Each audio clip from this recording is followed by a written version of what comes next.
Rejoice Chico, how are you? Priska, how are you? Murisei, Mascara say guys. How are you guys? Fabi, my personal person, Fabi David, how are you? How are you guys? Gotwera Johnny, I love you too, Gotwera Johnny. Junior Bukosi, how are you? Emily Magwenzi, how are you? Udzayo mwari kumakuwa kuti tatanga live. Ndiudzireyo tagayo ari kumakuwa. Peachy Hera, how are you? Rachel T Zvidza, how are you?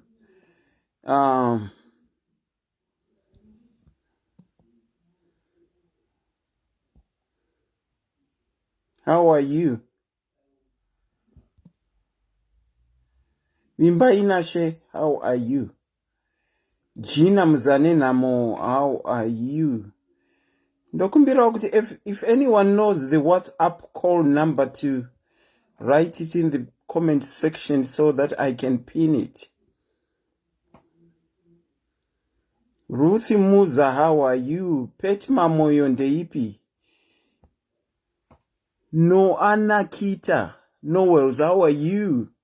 Maino kundeipi? Si Shengisi ndeipi? Blessing Maylord, how are you? Enimai Veni Hatley, how are you? Udzai endemuno udzawo mwari kumakuwa kuti kwaichatanga live vakaramba variko ikoko vachaimpliketu kwa kumakuwa meno zvavo vachaimpliketu kwa kumakuwa vaudze Olen Duri ndeipi? Lydia Urisei Benhilda, how are you? My B Maps, how are you? Tandi Moyo ndeipi? Nisha Zimba. If anyone knows the WhatsApp number that I use, they can write it in the comment section and I'll pin it. Shalom, how are you? Betty Bap, how are you? Talendi Mukwani, how are you? Fanny Madumbe Page, how are you? Fanny Madumbe, how are you? Ellen Duri ndeipi? Snikiwe Mukanganise ndeipi guys. Let me see. Yeah, I think this is much better without the other light.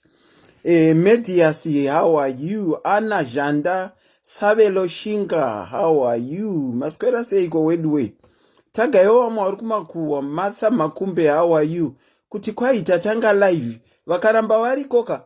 Mazitawo vachanzwa kubuda iko kumakuwa ikoko. Muriku airport Fani Madumbe, muriku ita ikoko airport. Constance Chimanda, how are you? Lei Manu Munyoro, how are you? Messi Pike, how are you? Sandra Mudzori, ndeipi? Sekai Muchemwa, ndeipi? Charity Gede, how are you? Tendai Petunia Makani, how are you? Sharon Guru Felicitas, ndeipi? This world is a crazy place, I tell you. This world is a crazy place. Sarumu Pinyu, how are you? Lady Lee Maimoli, how are you? Martha Makumbe, how are you? Margaret Kayson, how are you? Sharon Guruve. Kuna Java ku airport, saka ndiyo maenda kunoona ku airport Java. Maenda kunoona Java ku airport, kutofambira kunoona Java ku airport.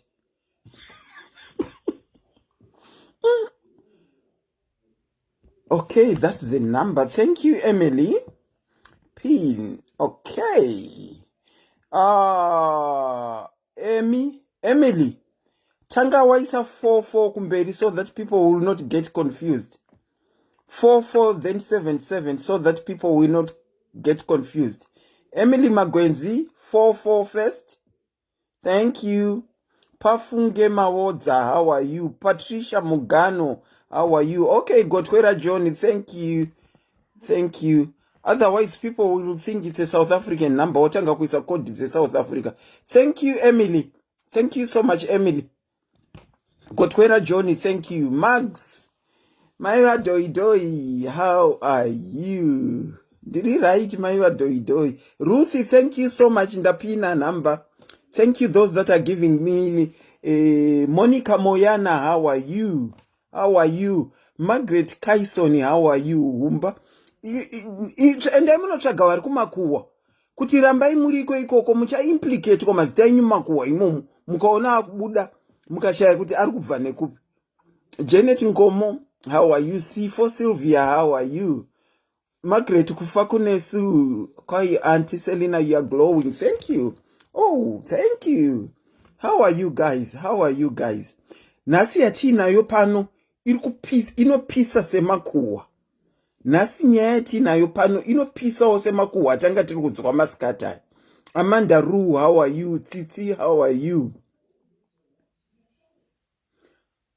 Madumbe maenda kunoona prophetani.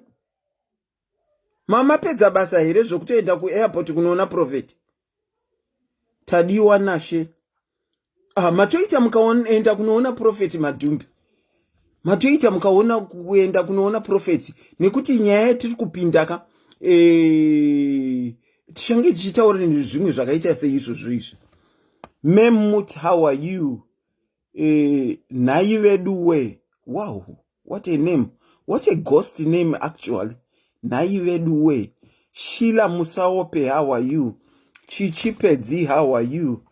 Kotwera John ndeipi, Humba ndeipi, Chenai Moyo ndeipi, Nai Auntie Selina, so nasi torega kubika here.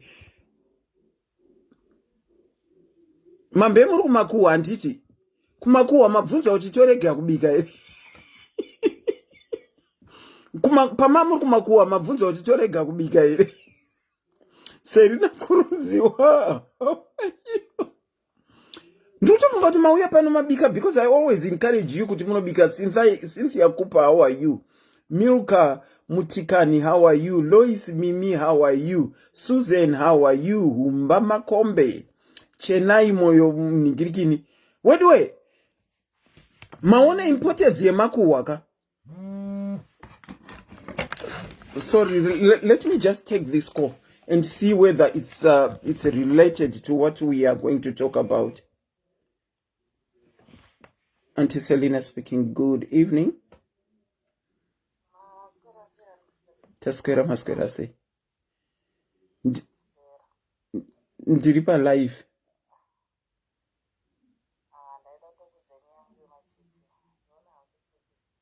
Whoa. What I'll call you. I'll call you back as soon as I introduce it. All right. Take care. I'll call you back soon. Oh, vamwangasiri makuwa watopinda mugia kuti titaure nenyaya dzenhirikini. Okay, I think we can start. Thank you for joining in. The name is Auntie Selina and welcome to the program. Nasi pano tirambotaura nyaya inopisa and uye tira kutaurirana chokwadi. Tisaite zvekutukana because fact yemumwe munhu effect yake iye. Kana isiri fact yako, then phone in iwewe utauro fact yako. Okay, what we are going to talk about is tishambotsika mugarden mevanhu wakawanda. Like it or not, it has to be talked about, it has to be discussed. Kuchida tinodzidzawo pazviri. We are going to talk about churches of today. Nasi tinoda kutaura nemasvondo anhasi, machechi anhasi.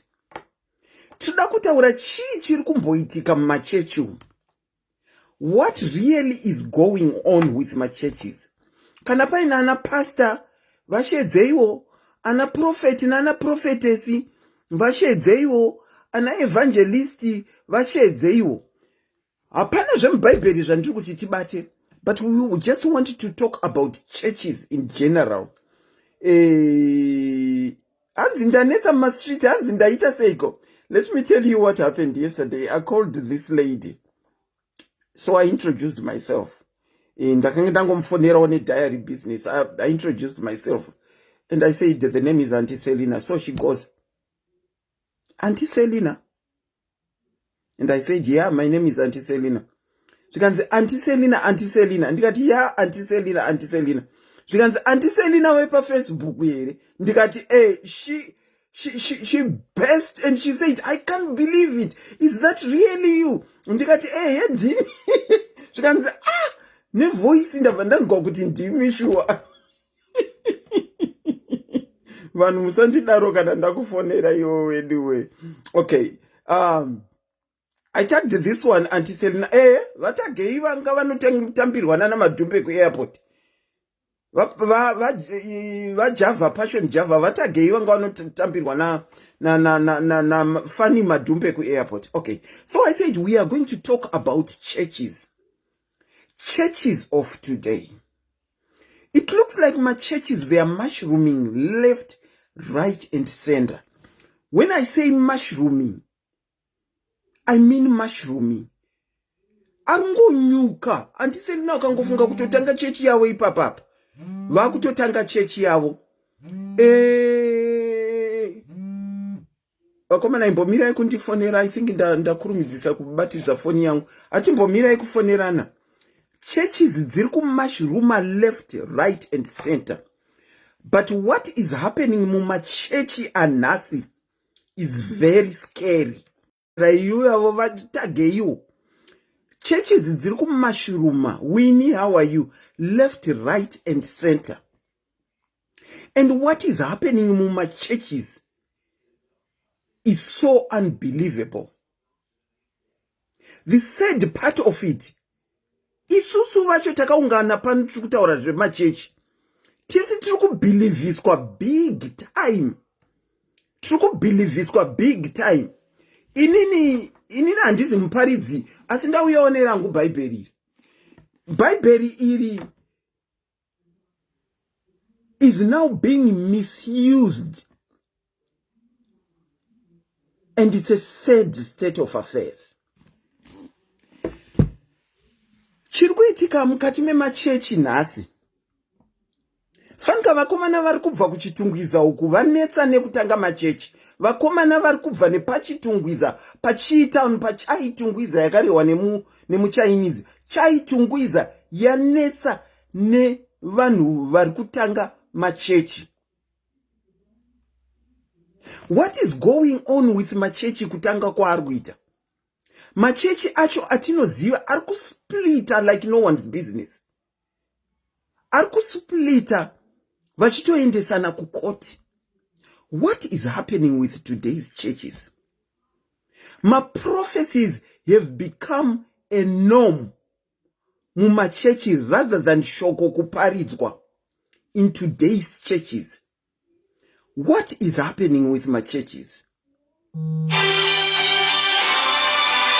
Ndokumbira kuti musandifonere ndiri palive, please. Zvinhu zvatiri kuburitsira mari mukati memachechi has become too much. What is happening with today's churches? Maakuita mascheme housing scheme kumachurches. What is wrong with today's churches? Why is it that pastor atanga chechi yake anogadza mukadzi savaisi chairperson wechechi, and if they go, the woman is left to run the church? What is going on with my churches?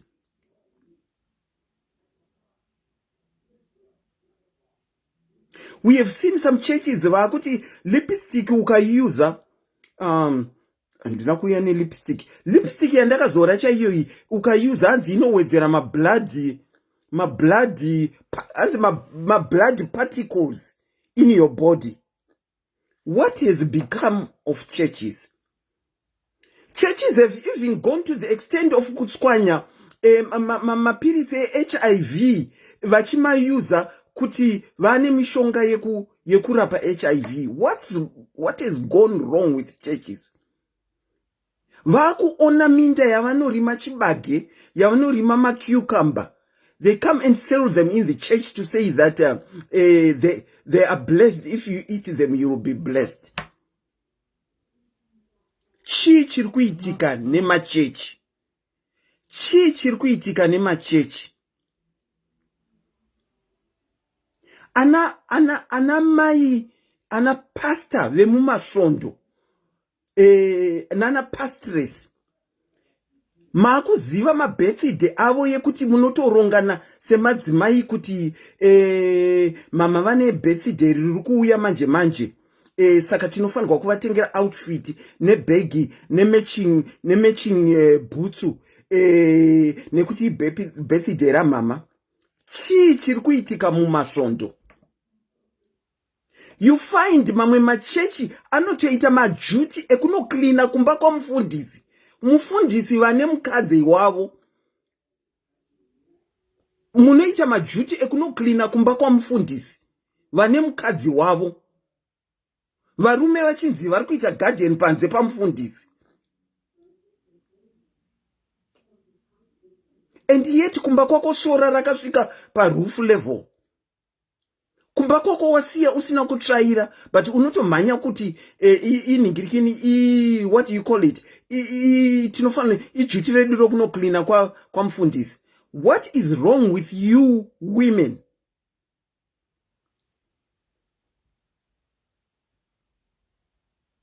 Nhaka kukazoita birthday raivo vakuru vacho kunotanga kuAmerica zvichinzi bvisai mari yehappy birthday yababa, kozomuvha zvichienda kwana England, Australia, Canada, mese muchinzi bvisai happy birthday yababa, kozoenda nekuZimbabwe kune vanhu vari kutamburawo zvavo nekutsvaga mari.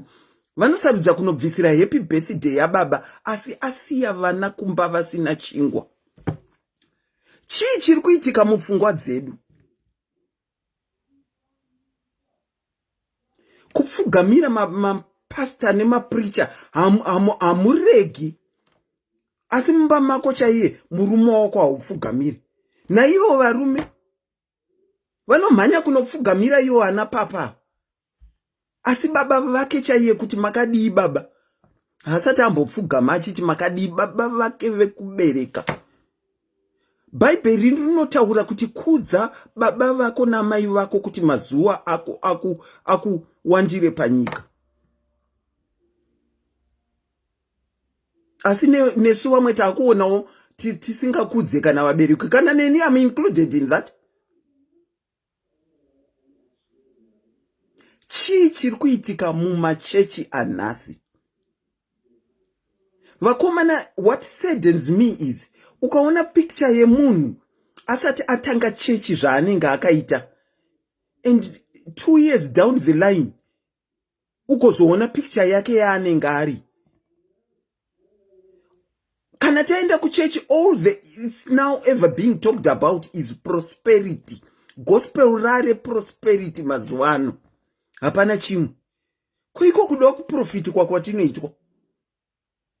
Kwangonzi auya anoprofita, angonzi amira kana pamashops apa anoprofita. Prophesy me papa, prophesy me papa. Ini ndavene system. It's not even funny, honestly. It's not funny. Ndavene system yekuti kana munhu ari kuita maridzo yake apa, ndinekutenge nchidawo kuprofitwa ipo pa Facebook ipapa. Chii chiri kumboitika nemachechi uye nesu? Chii chiri kumbotipa kuti tinobhadhara $300 ye 1-to-1? Asi SIS MELLY vakashedzera school fees kuti tiri kubhadharira vana school fees, unenge uri pa number 1 yekuda kubhadharirwa school fees, asi wakabva kunobhadhara $300 ye 1-to-1 napapa. Chii chiri kuitika? Inini kukura kwangu I knew kuti mapasta, maprofeta auya manje manje, mapasta aive ne calling.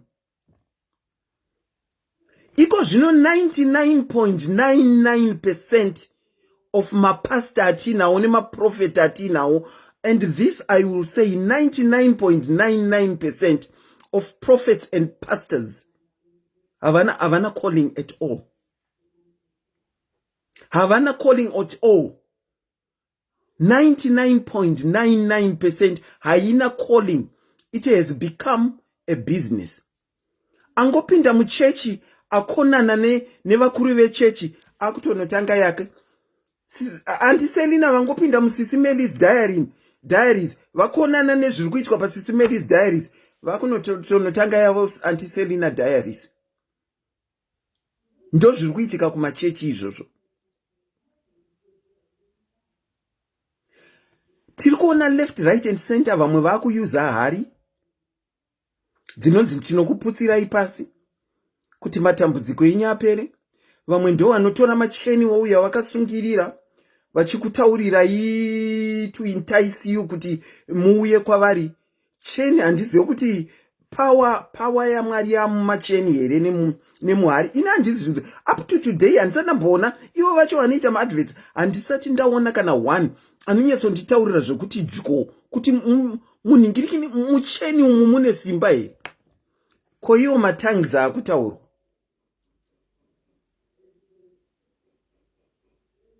Matangs ari kutaurwa. Vakomana mamwe tiri kungomanzwa paFacebook. Zhunga rakazhangaira ipaundi izimdora iRTGS. Munhu ari kutaura nhingirikini ye. Munhu ari kutaura uyu inonzi chi? Ari kutaura ndimi. Ndimi iko zvinodza hadzisisina kana value because people have normalized ndimi. Have normalized ndimi zvekuti dzato abnormal. Ndimi hadzichabatsiri.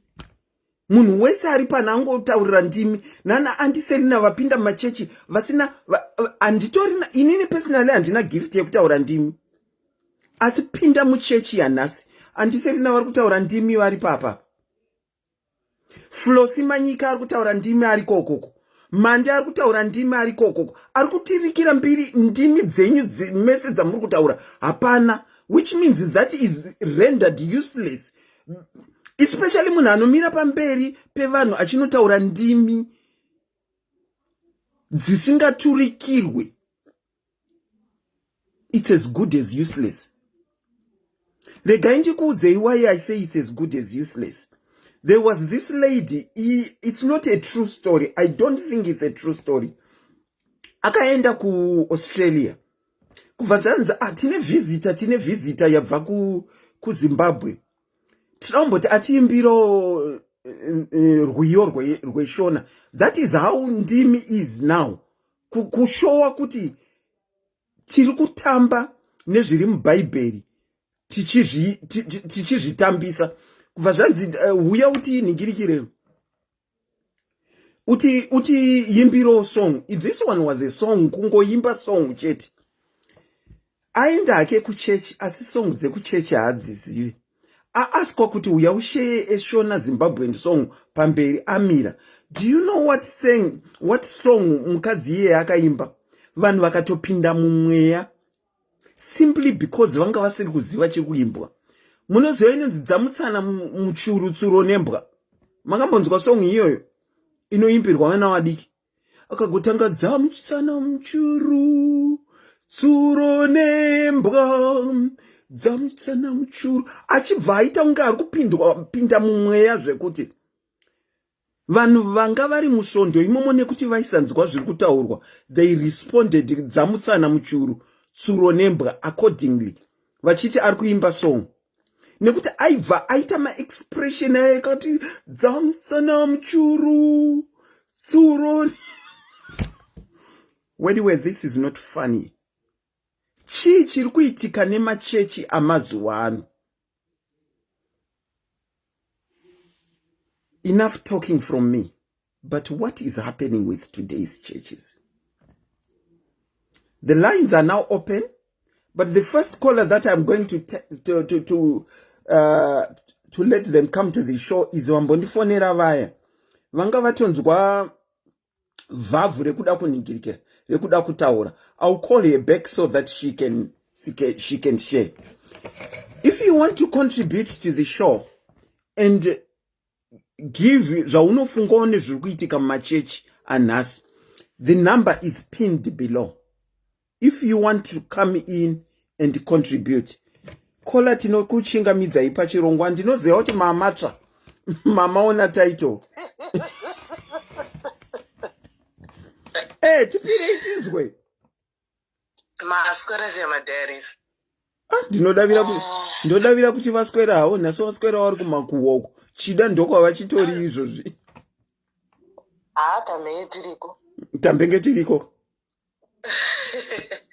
Ayo, ini ndangotsanangura nyaya yangu yandakasangana nayo kumachechi especially machechi ekudhiaspora. Okay. Chechi yandakapinda kwandakaita nguva yangu yekushaya mapepa. Ndakaenda kuna mufundisi yedu yekuda kupuwa minamato.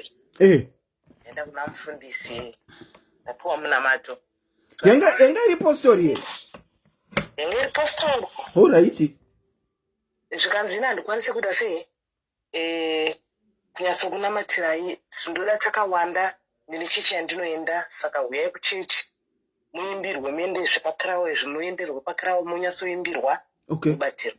Ndaenda kuchechi ndapinda chechi. Ndaenda kuchechi nasa ndapinda ipapo. Hold on, caller. Can you hear our caller?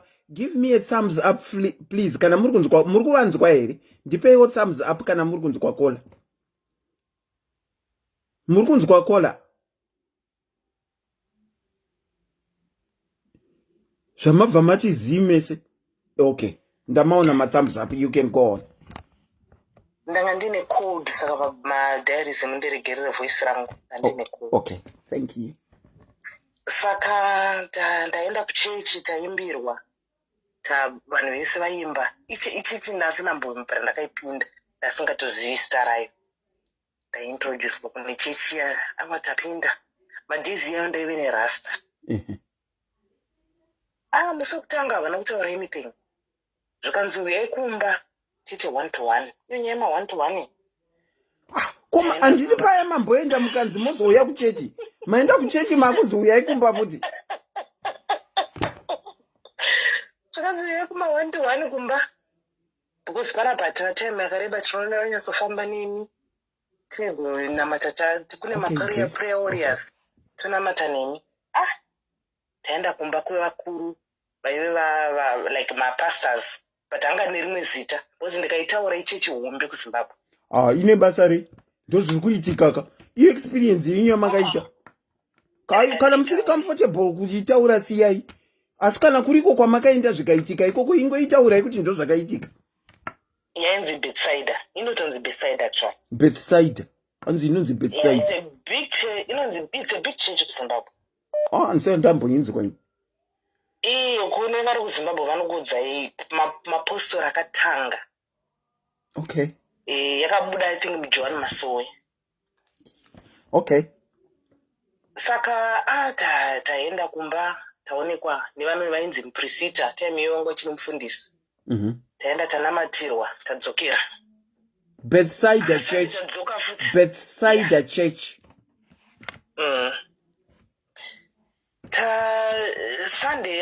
Next Sunday yauya tadzokera futi kuchechi. Saka tainamatira kwanga kuri kuri tatekura train. Okay. Zvaititira almost an hour and a half to travel. Sundays. Munoziva maSundays anonetsa transport. Yeah, Sunday inonetsa transport. Everywhere in the world maSundays anonetsa transport. Travela Sunday yacho taenda tadzokera kuchechi zvimwe hatisi kuzviunderstanda. Asi murungoenda chechi. Tiringoenda zvakutinakidza because hatina zvekuita kamapepa hapana hamuna zvekuita. Apa muri kutsvaga kuda unonamatirwa kuti muwane mapepa futi. Iyo nyaya yekusazvibhilivha yekuti munhu you don't have faith on yourself. Kuti unokwanisa kunamata wega Mwari vanokudayira. Tadzokera kuchechi mwedzi 2 months. Pressure yapo manje kunzi chigera yemusoro mweya utsvina. Zvinhu zvaminazve zvinokoka mweya utsvina gera yemusoro. Okay. Ndapuwa pressure paya musoro ndagera. Icho chirasta chiya. Rasta ingaitokura ndandane makore ndinayo almost 12 years ndinayo. Saka rasta yakura ndakaibvira kuZimbabwe nani nayo saka nane nguva ndinayo. Okay. Ndapinda geros pamusoro paya. Yekano manje zvakunzi vanopa pressure zviri clever manje. Havape pressure zvekuti unoudzwa fair. Unenge uchiudzwa kunzi uchitsanangurwa kunzi mweya wakaipa, unenge uchida kuti mugare muri pachechi, mutendeuka, tobata nesu, vachipinda mbichana. Okay. Ini zvamandirika. Because time andiri kuZimbabwe ndasinganyatsopinda kuchechi zvekunzi ndo chechi. Mai vangu vangori kufamba machechi, Vaiti nasapinda mangwana vari muhwisiri. Mangwana vari muAnglican. Panopera gore anenge apinda kana machechi 4. Saka ndo zvandakakura nje. Saka izvi manje zvanga zvakunakidza kati ndapostori ndaizira. Ndanzi tareurura paya vaitorwa namufundisi nevamwe munzi moenda munoreurura. Indiri kureurura uchiti zviri inosende kakunzi kureurura kwakanaka taprichirwa. Tareurura paya. Kati zvapera ka? Shoko raMwari raparidzwa rataura neni. Ndakurawo pamweya, nguva iri kufambawo. Ndakura pamweya, 1 year yapera, 2 years. Murimo yenyu? Right. Tirimo. Tachuzwa kuutungamirira manje. Okay. Zvochitanga. Tachuzwa kuutungamirira. Inini I'm a personally outspoken. Inini what you see is what you get. Okay. Handisi munhu kuti ndinonyarara lese kana ndikaona chinhu ndisingadi ndinongokudzwa ipapo zvava endesafunga kuchenda inowe. Zvotopera. Ndatotaura zvotopera. Okay. Saka mukukura pamweya ndakatanga kupindawo mumweya. Ndakusumuka zvichibharanzi zvekuti muri kunamata wopiwa something usumuka wotaura. Handina kuziva kuti ndiri kutsika munda dzevanhu. Ndasingazivi. Ndaingonzi zviprofita ndosumuka ndotaura zvandaita sei? Zvandapiwa. Mama kuprofita? Kwangu siri kuprofita unoza kana uchikura ka. Mweya mutsvene uchibata mauri. Une zvimwe zvinhu zvaunopiwa. Hakusi kuti unenge uchiprofita. But uri munhu wekuti uri kukura pamweya as well. Saka unopiwa zvimwe zvinhu spiritually. Ungadai dziri vamwe vanopiwa dziri hope. Vamwe zvinogona kuuya uchinzwa izwi. Zvinodhipenda. Kuti mweya mutsvene ubata sei pauri. Alright. Ndasumuka paya, ndosumuka ndotaura. Pamwe dzauya dziri hope. Ndoti ndakasangana nehope wakutsanangura paya. Apa ndokupinda ivo vafundisi vanga vaine masekirets. Ndagoaziya masekirets acho. Ndapinda ndasumuka ndafumura masekirets evafundisi. Ina ndakuziva zvandataurei. Mamuri mumweya. Handiri mweya kugondera gotaura kaidzungu because sometimes mweya kana uchipinda mweya unoita dzungu rekuti unotaura zvimwe because unofanira kuzozvinamatira kuti kana spiritually udzikame, unofanira kudzikama. Anyway, zvino zvekuti kuti ndizvitsanangura vanhu vomweya vanozvinzwisisa kana paine vanhu mweya paro vanozvinzwisisa zvandibawedza kutsanangura. Zvimwe zvacho hazviti pamhepo ndinyatsozvitsanangura. Saka ndasumuka ndataura. 2 weeks later, pane vamwe maifundisa vakanga vaine pamiri. Taenda kubaby shower. Tanomira namaifundisa. Kotangoziya kuti kumusoro kumanagement kune tsana kwavari kuita. Nyaya dzeukuru idzi. Takuzviziya. Ipapo time iyoyo tandichirita asati apinda muleadership. Time iyoyo yavakatanga kunetsana tasati apinda muleadership taenda. Vamwe vakauya, vamwe vakadzi vemaprista, vakadzi vemafundisi vakauya. But pavakauya ndifunga vangu vari 15 vese vakauya vakagara pasi. Isi tiri kubata, tiri kumhanya-mhanya because taigara musame area, tiri kumhanya-mhanya tichibatsira pababy shower. Isi tagoziva kuti zvoenda havana kuitirwa baby shower nevanhu vekuchechi because mapostori havagume zvebaby shower. Ndachida kutobvunza kuti kumapostori kwakuitwa mababy shower? Aiwa, zvasingabvumirwa waita baby welcome. Okay. Vakaitirwa nemasisters avo. Saka isusu takangobatsira. Havasi vanhu vekuchechi vakaita baby shower because baby shower machurches havaite mababy shower. Amino vamwe vanoita but inini zvandoziva havaiti. Aiwa, I think dzemapostori chete ndo dzisingaite mababy shower.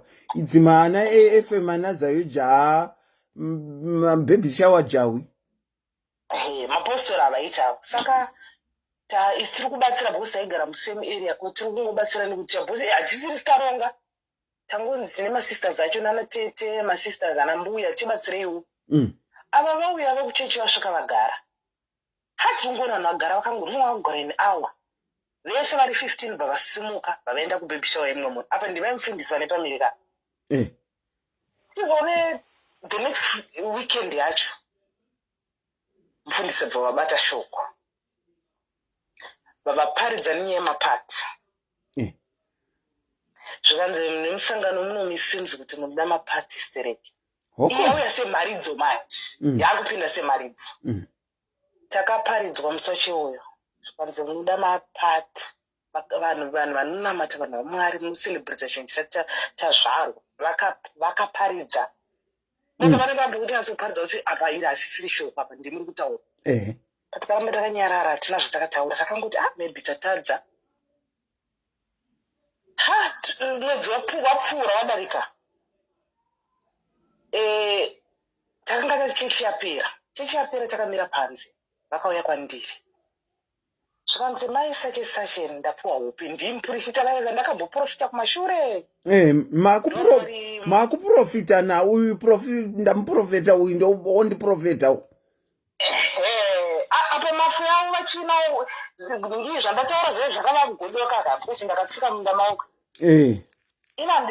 ina ndauza zvandakaita ina ndakusa zvandakaita pandakataura ndakangotaura but I didn't know ndanditine dzungu muno dzungu iri rakaipa sometimes rakanaka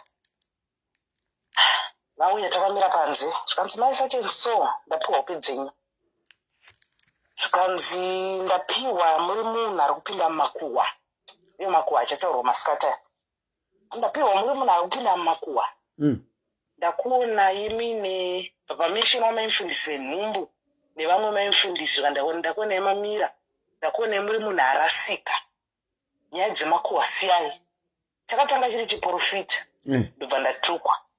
ndobva ndatukwa ndakamira paya zvikanzi siyai nyaya yemakuhwa musapinde nyaya yemakuhwa ndaona marasika mweya wakaipa ndaona kudzika mamuri wabata mamuri munosaudayire bhukuzi ndakangoprocessa kuti what is he talking about makuhwa ndaita ndeapi ava ndana maimufundisi wangu ndaita makuhwa api nguva iyoyo handina kuzvisiya zvadarika ndauya ndataurira baba kumba kwangu kuti iyi ndo nyaya yacho ndanzi ndapinda mumakuhwa but handisi kunzwisisa kuti makuhwa apiwo madzimai acho aritorwa manamba avo chaivo handitorina but handina kuziva kuti one kuprofita two nyaya yepati yataenda tikanobatsira because havasi kuwirwa namaimufundisi vaite chi vaitirwa pata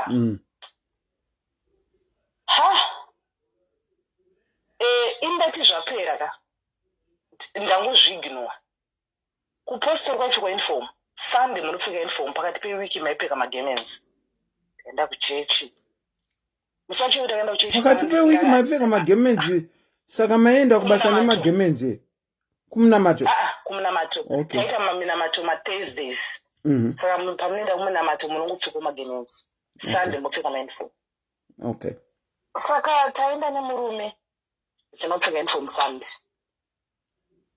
ndobva ndadedzwa zvikanzi une wekwani uwowo kuti mune yamakapfeka hembe kutoita zvenyu kuda takapfeka magemenzi sundayo zvikanzi muda kutotunga pachechi panapa muda kutoita zvenyu zvamuroda kutoita pachechi panapa muda kutozvitunga apa pavari kutaura baba kwangu havako vari kudza inini because kwangu usingabvumidzwa kunzi murume anomira nemukadzi womunhu kana uchimira nemukadzi womunhu murume anenge aripo but ivo manje vaimira chi vaiuya kutaura zvavanoda kubva vaenda handaudza baba kumba kwangu vakashatira vakati baba hava kundijairira everything he comes and tell you why can't he tells me ndakamira navo hapana kana chavataura zviri kumbofamba sei ndazviignora ndobva ndanoudza umwe maimufundisi ndikati ndozvandaitwa ndoita sei zvikanzi ingozvinamatire muzviinyaya kunzi ngozvinamatire muzvisiya ndazvisiya paya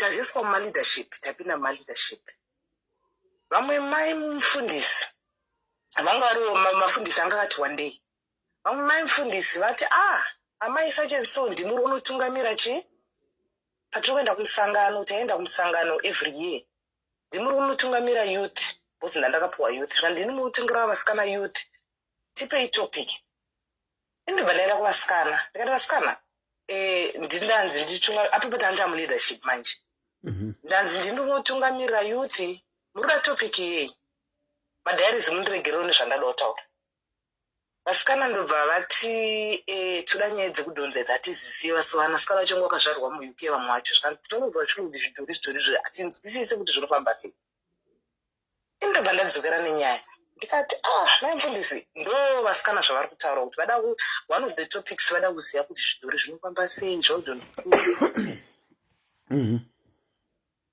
ndaudza kamaimufundisi maimufundisi ndobva vanoudza mai vakuru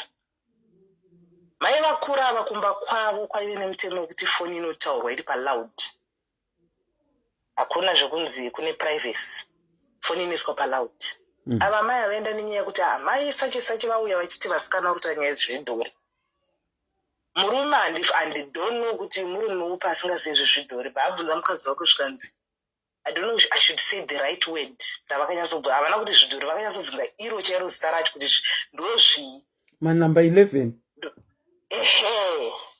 ndobva vatsanangurirwa nemudzimai kuti ndo zviri kutaurwa namai sacheso kuti vasikana vari kubvunza muprista vayabva vapopota zvikanzi mai avada kudzidzisa vana vedu chipfambi kuti vasikirwa vachizvibata vada kudzidzisa vana kuti vana vazvibate kuda kudzidzisa vana chihure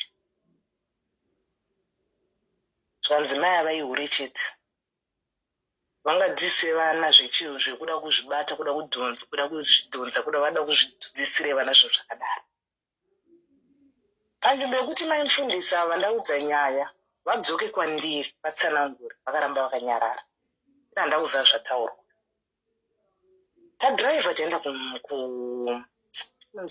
kumusangano taenda kumusangano ina handa kuziva kuti varume vese veleadership vese vafonerana asi baba kumba kwangu havasi tose tiri murima varume vese vafonerana vaudzana kunzi mainhingi vada kudzidzisa vana izvi vamwe varume vakapenga vakataura kuti isusu vana vedu havadzidziswa kuda kudzidzisa vana vedu kuti vabate miviri hazvibvumirwa inini ndaenda netopic yandaudzwa nevana handisi kuti ndo zvandira kunovadzidzisa but ini ndaitodawo kudzidziswa kunzi aiwa izvi hazvibvumirwe ndaingodzokera nevana ndoita sei ndowapa feedback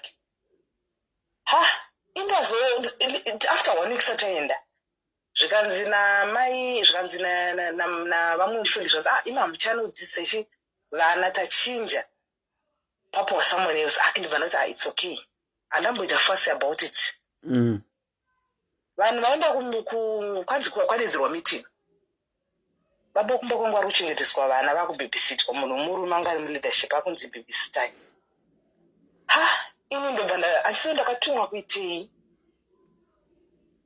handina kuzvisa mumusoro nyambisirwa ini ndini kudiscusswa kunzi ndapinda muno muchechi ndatumwa nemweya wakaipa kuti ndidzidzise vana kuti vaite sei vadhonze vazvibate bate vana vadiki saka ndapinda ndatumwa nenasatani kuti ndipinde muchiuru ndidzidzise vana zvechihure muchechi handizivi kuti chii chakanodiscusswa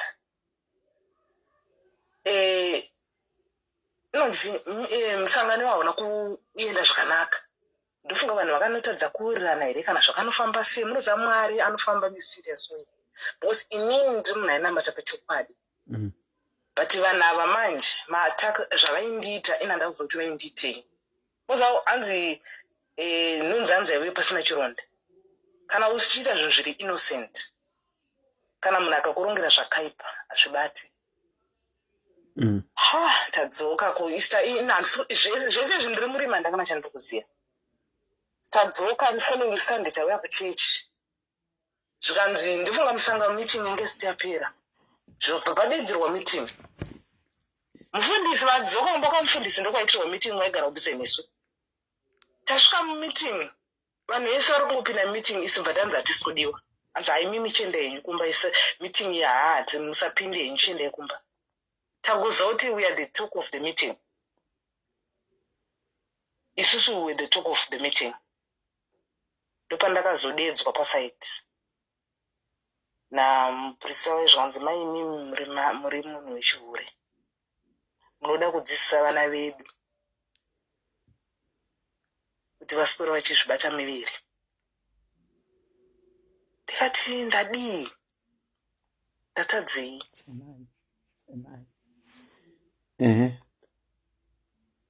Ndikati ndatadzei, zvikanzi zvamakauya muchida kudzidzisa vana. Ndikati handina kuuya ndichida kudzidzisa vana, vana ndo vakandibvunza ndobva ndaudza mai mufundisi.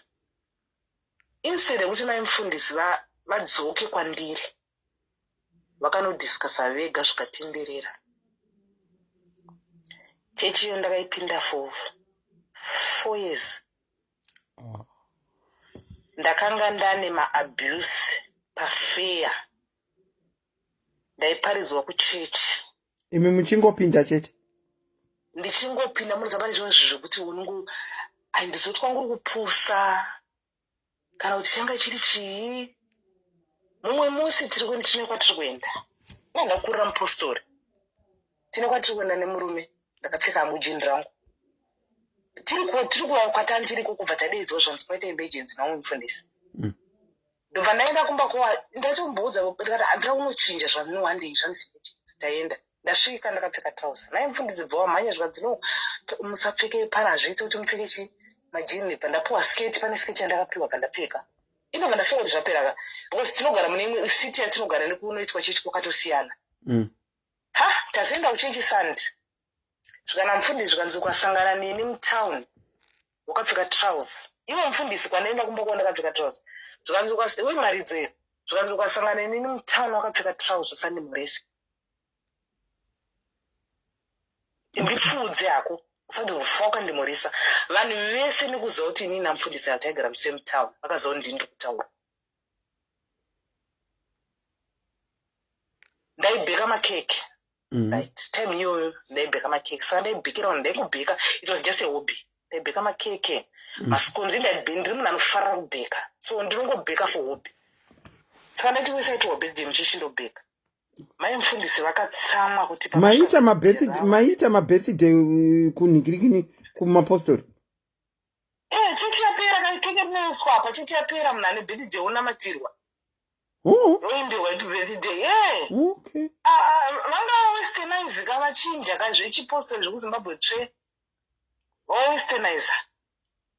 Mai vakuru vakatsamwa, kutsamwa, mukadzi mukuru kutsamwa kunza unondibhekera keke.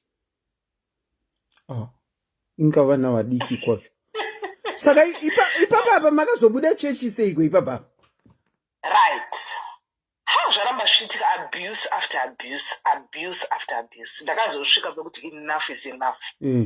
Because kuchechi kwangu kusasafadzi. Tikanoka kuchechi yenge iri maridzo. Because dzandakatsika dzanga dzine umondi mukati. Pandakaprofita pai ndakaprofita zveukuti. Zvanga zviri too personal. Zvandakaprofita. Saka uruvengo rwacho haruna kupera. Saka munhu akafamba achingoramba achingondiabusa. Because I think ndakanga ndathreat. Hatina ndakuzviziva. Okay. Saka vakaramba vachingoabuse after abuse. Ndakazopisa ndaiti ndikasenda one Sunday, the following Sunday ndinoenda ndiri patight.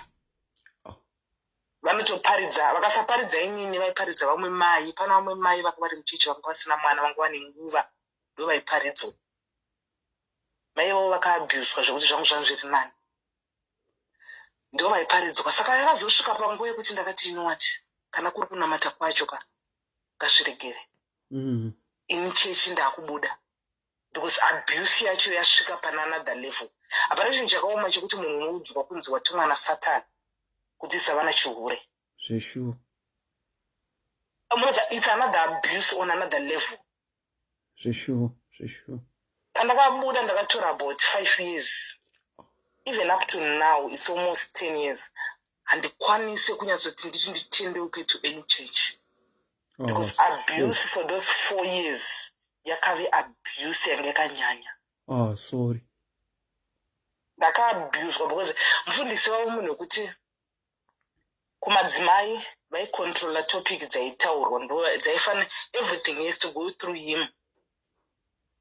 vaiti kana mukataura zvidzi mukaenda kumusangano ruwadzano ndovanokupai topic kukwaya ndovaikontrola imi muchibvuma henyu postori yakasiyana nemamachechi manje because ndimuprofita ende vaipinda vairova vanhu nepsychology manje yekuti vaitamba nepfungwa dzenyu vaisa chiprofita munhu aisa chiprofita pamberi apa vanga vasingaprofita. Okay. Giribet ari pano. Hold on, call. What do you want to say, Giribet? Pardon? What do you want to say? Do you want to say good night to your darling?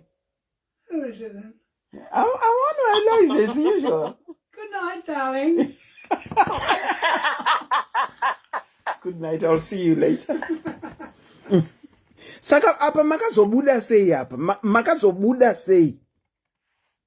Kubuda kwatakaita chechi yanga yakuparara vanhu vakubuda because mufuko like zvananzisanangurwa kuti mufundisi avaiti kurwadzano variko kukwaya variko kuyuthi variko vaitukira vanhu mumaridzo saka vanhu vakatanga kubuda one chechi yaina kutombobvira kaita 4 months that year yakabva yaparara. Tinotenda Mwari kana yakaparara nekuti chechi yerudzi yakaparara ndeyekuno but yekuzimbabwe ichiriko. Aiwa kana iita zvisakarurama sezvamamuchiexplaina izvozvo tinotenda Mwari kuti yakaparara nekuti hatingambopinda muchechi topota tichirohwa nepsychology tongogara chete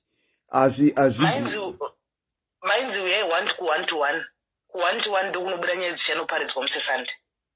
Mamakashinga henyu mamakashinga asi ozodi mamakashinga asi tongotenda Mwari kuti makazooneswa mukazomanija kuzobuda. But zvinotormenta manje unobuda but unongori munhu akatormentwa manje zvakanditorera time. I know zveshuwo hakusi kuti ndakaramwa Mwari no but abuse yacho yanga yakanyanya. Every Sunday paunoenda kuchechi kana pasiri Sunday during the week maitofonerwa mukasaya kuchechi maibva mafonerwa kunzi kuwinda musina kuya kuchechi makutyei. Kuchechi kwenyu kwanga kwakaoma ukukola kwanga kwakaoma regai tinzwe kuti vamwe vanoti chiine machechi avo ipapa. Maita basa bye. Thank you so much Kola, a very good night to you. Hezvo vamwe vari kutaura abuse dzemuchechi mavo kuti kusvondo kwavo kwanga kuina abuse. Ngatitaurei zvandamene ndichibvunza kuti chii chiri kuitika mumachechi. Tiri kuona vana baba vachipfugamira vamwe vana baba. Tiri kuona kuti kana baba vaprofeti ndova Auntie Selina, your lips are moving. Hamusi kundinzwa? Can you hear me, guys? Can you hear me?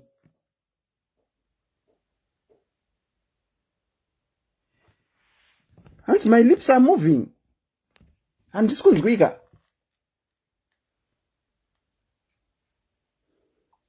Ndipeyo my thumbs up if you can hear me. Thumbs up if you can hear me. Pane wamboti volume yenyu. Audio is fine. Yes, we can. We can hear you loud and clear. Thank you. Okay, we can go on. Okay, here is the thing, guys. Tongo itachiti gaga kana tapinda. Tinoda kunyatsotaurirana nekuti chii chiri kumboitika mumasvondo anhasi. Profeti vakanga vapinda vari profeti. Mai vakutonzi prophetess. Kazhinji tiri kuona manhingirikini prophet na prophetess vese vanonhingirikira. Vanoprofesaya. Chii chiri kuitika? Let's talk. The number that you can call is pinned below. Mabirthday ana pastor nana pastoress. Chii chamuri kumboita kuti mucelebrate mutonovatengera masutu ana mai prophet vachitengerwa masutu asi vako baba namai chavo havazive sutu yako. Iyo magrosari amunoita kupera kwemwedzi muchitengera pastor vako mai havazive havatarina kana grosari ravanowana kubva kuningirikini kubva kuuyu. Takange tiriko mukutenga grosari usati wanyatsobengenuka. Chii chiri kuitika? Regai titore kola ava. tinokuchingamidzai pachirongwa SIS MELLY's Diaries. Zviri kuitika mumasvondo anhasi, chii chiri kuitika? Maita basa handiselina. Chandiri kuona chiri kuitika mumasvondo manhasi nhau yekuti hakusisina masvondo, kwasara congregation church. Masvondo akapera because Jesu akatoreplacewa nevanhu. Vanhu vakabvisa Jesu vakazvisa panzvimbo dzavo. Never mind kune vamwe vanenge vachitaura kuti ninga akarasika kana kuti ninga akarasika. But at the end of the day ukatsvaga munhu iyeye futi ane kamwe kahunhu kaanoda kubudisa kaya kekuti vanhu vanofanira kuendii vachiteerera inini. Pane kahunhu kapinda muvanhu vanotungamira kereke yaMwari nhasi. Nekuti vakuzviona kunge kana munhu akapiwa kana kuti anointing kana kuti akapiwa nyasha dzekuti aparidzire vanhu kana kuporesa vanhu, anenge akuzviona ari iye anofanira kuitwa revered upon, nekuti vanhu vese vanofanira kuita like hero worship kana kuti anenge achingoti ndini. So zvandiri kuona zvaipa muchechi yanhasi, because chokwadi Jesu akabviswa because pangosara vanhu, asi Jesu akabviswa, vanhu vakugwadabira vanhu. Zvamuri kutaura izvo it's quite painful because pane madoctrine anga michitaura yekuti unopiwa zvinhu zvakafanana nemafuta, mandarira, maristband, chichi, malipstick malipstick.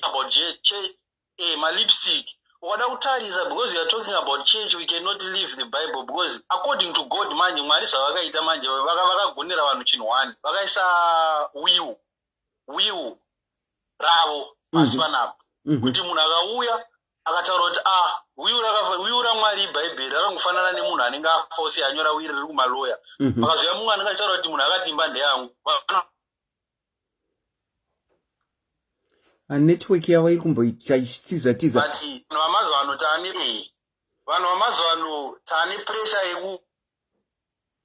taane pressure yekuda zvinhu zvekuti takangoudzwa kunzi pane munana uripo takutoenda, forgetting kuti mari iyo yauri kuendera kuchechi uchaisiya, imba iyo yauri kunonamatirwa uchaisiya, because at the end of the day handifungoti Jesu aigodzika kudenga kuti auzofira kuti iwe wane imba. Handifungoti Jesu aigodzika kudenga kuti auzofira kuti upfugamire mumwe munhu. Handifungoti Jesu aigodzika kudenga kuti auzofira iwe kuti uroorwe. Nekuti dai zvanga zviri izvo, dai vakauya kumashure kwaJesu vakasina kumbobvira vawana zvinhu izvozvo pasina Jesu. Handimazoni. Nhau yechechi inhau yesalvation, inhau yekuporesa vamweya vevanhu, hainei nekuporesa nyama yemunhu, hainei nekuporesa chii.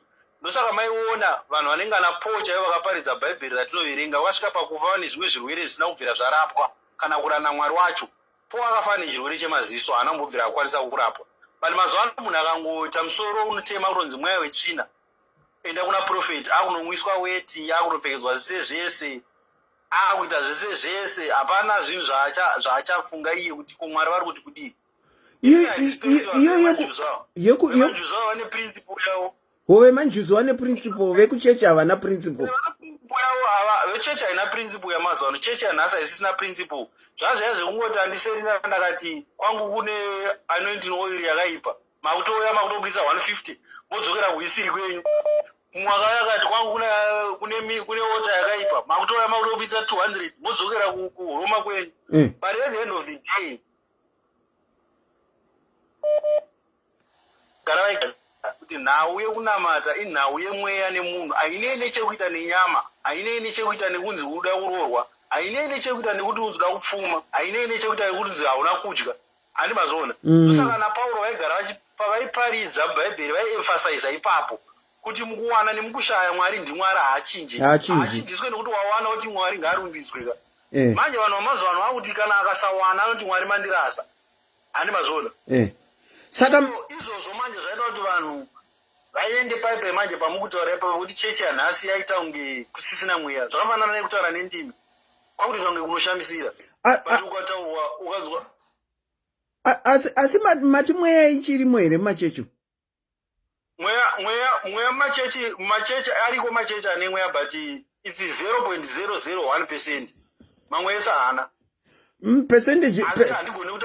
percentage pano nhasi tinenge tichadzishandisa.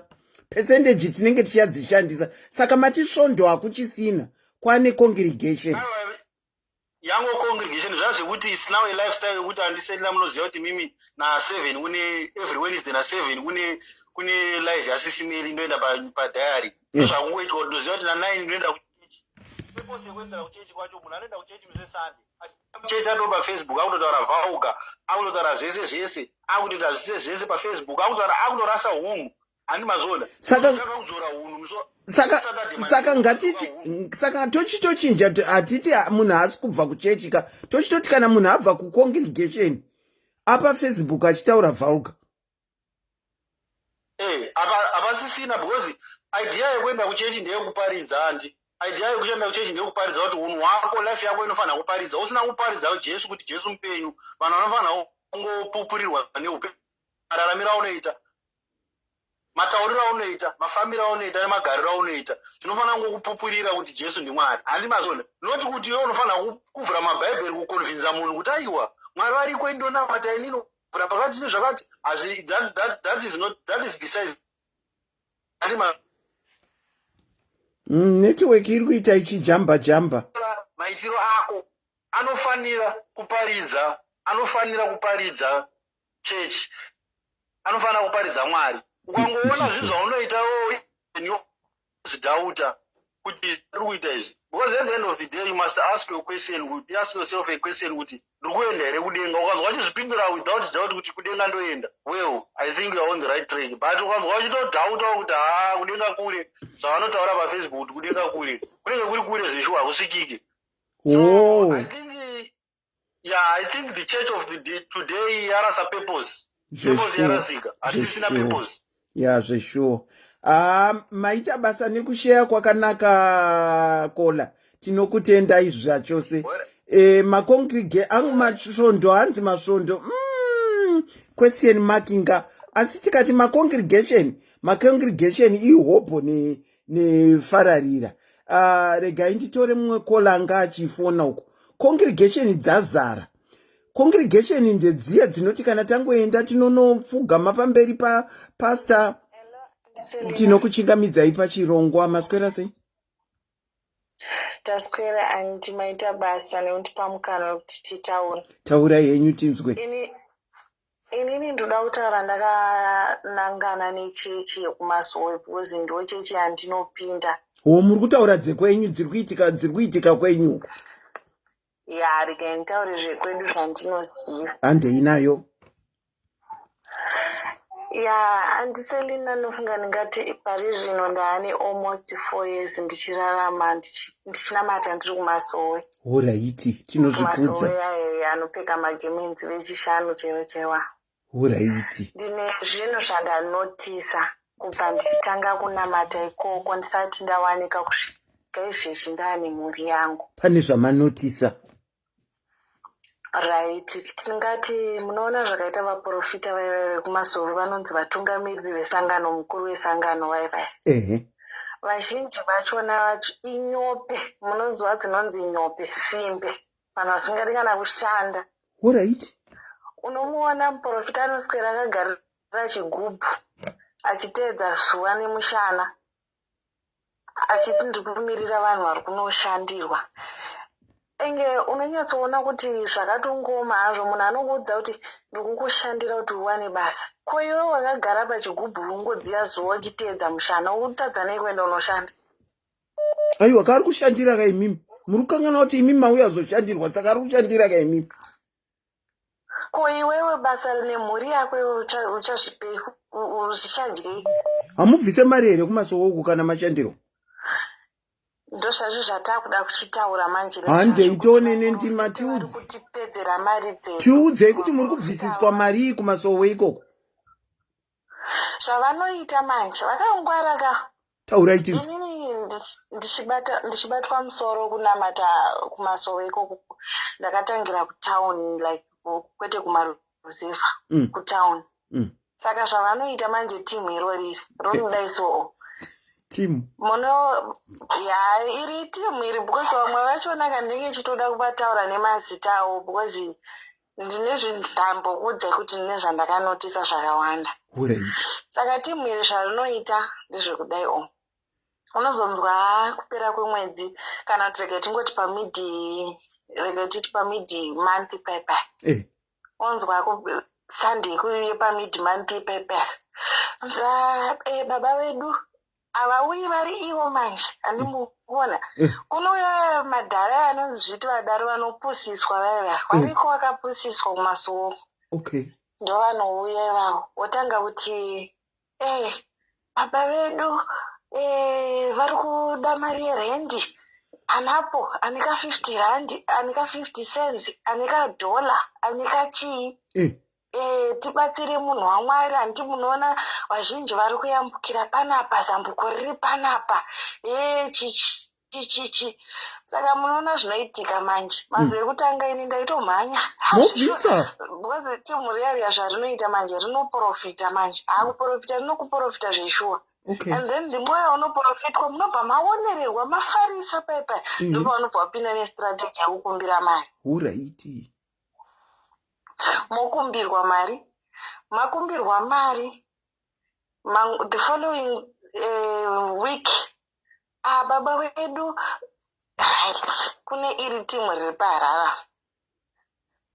Timu iri rine tsika yekuti kana richida kuuya kuSouth Africa kunokuzo timu racho rakaloketeka papi timu rekudwa kuuya kuHarare. Ibva mataura nepavanonosvodhera pacho. Vanondiziva. Vanozokuzivai. But vamwanje ndambovaona mucomment section. Timu hanzi muri pano. Timu muri pano. Kana vachida kuuya kuSouth Africa vanoita sei? Zvarinoita kuSouth Africa zvarinoita timu iri, but Mwari ndiregererei.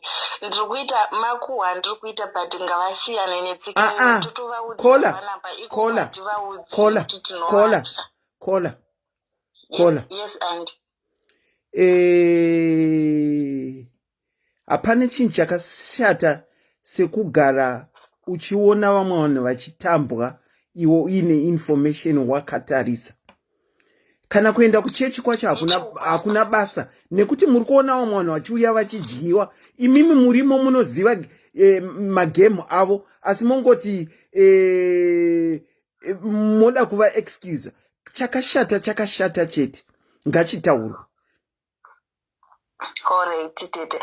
Nyaya iripo ndeyekuti timu vanga timu riri paHarare rinoda zvinhu. Vanhu vaiva kuti vanozviti mapostori handiti. Wobva wazviudza kuti isusu hatinamati Mwari wenhamo. Handi muri kuona ari kutaurira vanhu kuti handinamati Mwari wenhamo but anoswera akagarira chigubhu achidziya mvura. Saka achidziya zuva. Saka Mwari wake wasiri wenhamo. Mari yachona yekuraramisa mhuri kuti azofambe nemota dzakanaka, apfeke zvinhu zvakanaka. Timu rachona iroriri kana mukasangana naro kunzoko. Unofunga kuti ndiwe zimudhanzo. Unoziva kuti ndiwe kumasoro kana vari pamasoro vakapfeka magemenzi avo. Mukasangana murodhi munopesana haungambofungidzire kuti ndimadzibaba. Vanhu vanochena ivavo, vanofamba nemota ivavo. Saka zvarinoita kana rakuda kuuya kuno kuSouth Africa. Timu iri havafambi nemabhazi vanhu ivava. Vanofamba nendege. Yasina kumbobvira akakwira iyi kana kuti sekuru vake kana baba vake anombopfira akakwira ndege. Vana madzibaba vari kukwira ndege nemari dzevanhu. Aiwa, kola, itaine mari dzedu. Inini ndakabuda mumadhiriwa. Hamuchabhadhare? Ina handibati. Ndiri kutotaurira varimo mucomment section imomo mungarambe vakateerera. Ari mucomment section inini handisi palive nekuti ndiri pacall. Ndinoda kuti vanhu vataure zvandiri kutaura zvikana paine akambosangana nazvo ngavasimudze maoko mucomment section. Vanhu ava zvavanoita anogona kukuudza kuti munozviziva kuti kuZimbabwe magungu hatina. Anogona kunge ari kwasi mashoma handiti. Mumwe munhu anokuudza muprofita kuti nhau yako ndanzi ndinonamata nezvayo asi ndiri kuda mvura yemugungwa kana kuti jecha remugungwa. Saka kana kuti ndanzi ndine muteuro wandanzwa uri kudedzera uri kuZambia uko. Saka vatendi waMwari ndati unganidzai mutumbi unowanzi uende kuZambia uko unokuitire muteuro vanhu vayambuke vanhu mukomborerwe. Ndaona panapa papakwa mota zvekupakwa mota imwe maombera maoko handiti. The next thing zvinonzi baba vari kuda mari yekufambisa yokuenda kuZambia kuno vachinoodha homa watch. Amai mugoona fashani ravanodzoka naro vanhu ivava. Ipapo munongonochererwa mvura yenyu kana mvura inonetsa here inongonocherwa kana vari munomu tinongochera mvura dzedu vamwe tinotogara nemvura dzemumagungwa dzatinotongogarawo hedu nadzo mumba just kungogarawo nadzo but imomo munodzibuditsira mari mugononzi handei ndakumhanya kunokutorerai chinzwai vane skiri rinori rekuti vakati gare gare vobva vaisa zvavanoti muteuro iyi inoitirwa munhu wese. Zvonzi ndine muteuro wemabasa. Munoziva kuti mabasa ari kunetsa handiseleni. Ndine muteuro wemabasa. Ndanzi deedzanai nehama dzenyu kokanai muuye. Ndaita muteuro wemabasa. Pamuteuro wemabasa ipapo zvinobva zvanzi munhu nemunhu achapinda pamuteuro nembiya yake. Musafunga kuti mbiya iyoyo muchanoitenga kana kuti kwamachipisa kuya kana kuti kumbare kuya. Zvinonzi dzekumbare dziri kunhuhwa bute hatidzide tinadzo pano. Ivo vanoendawo kumbare uko unohodha mbiya dzawo wouya motengeserwa imimi yaahodha ne50 cents munonzi $5 one. Kudzi tine muteuro wevaroyi gore rino mupamenya hamusi kuzofiwa saka ndine hoko dzatoda kupa mwene muono nokomera kumusha kwako. Varoyi gore rino havasvike pamusha pako. Hoko idzodzo usafunga kuti munotemha ivo vanongonotemha miti yavo woweza nevakomana vavo vanonzi vasondosiva ive woweza miti yavo ikoko kumotoya vonzi hoko yangu iri kuda $10 US. Saka kumapostanga zviri kutoitika zvekurowa bhegi kudaro. Inini ndinotori navo vanoziva kuzoti chihure apa ndanga ndikutaura nyaya dzemari handiti. Izvezvi ndakuchida kutaura nyaya dzechihure varume vanohura vanoti sho ava iwo mapostanga iwo vanhu munoti maprofita acho chaiwo varume vanohura vanoti sho iwo vaya varume vaya enge weakness yedu isusu vanhukadzi pamaprofita apa unofunga kuti ukanyengwa nemuprofita aminoti zvinombofamba sei unotonzwa kunge Jesu wacho waakugara naye mumba mako. Problem inoitika ndeyekuti kumasoro kwekwe ukaenda uine tunenge tumari wakatsvukira uchitanga unogeza sesuso semiso handi mukupenya so endai kumasoro wandanga kuona inini vese vane nhamo dzekurevesa chavo vari kutofamba vari kutonyatsooneka kuti munhu uyu atamburo havanei navo vanoda inini muri kuonekera mauya nekamota mukapaka munori kwapurwa bhegi mapedza mugorohwa futi chinhu mugotsotswa. Varume vanohura zvavo ivavo. Inini ndine vanhu vandakatomaka mucomment section mundichaiteedzera vakangotaura zvisina basa chete ndikuya nchivafumura nemazita avo mucomment section imomo. Vatorimo mucomment section manhingirikini iyo ana madzibaba vari kukwapura nyini dzeanhu vatorimo muri kutaura kuti varimo. Pane 2 ndaona wana anogara kuHarare wana ari kuGweru ndavaona. Hold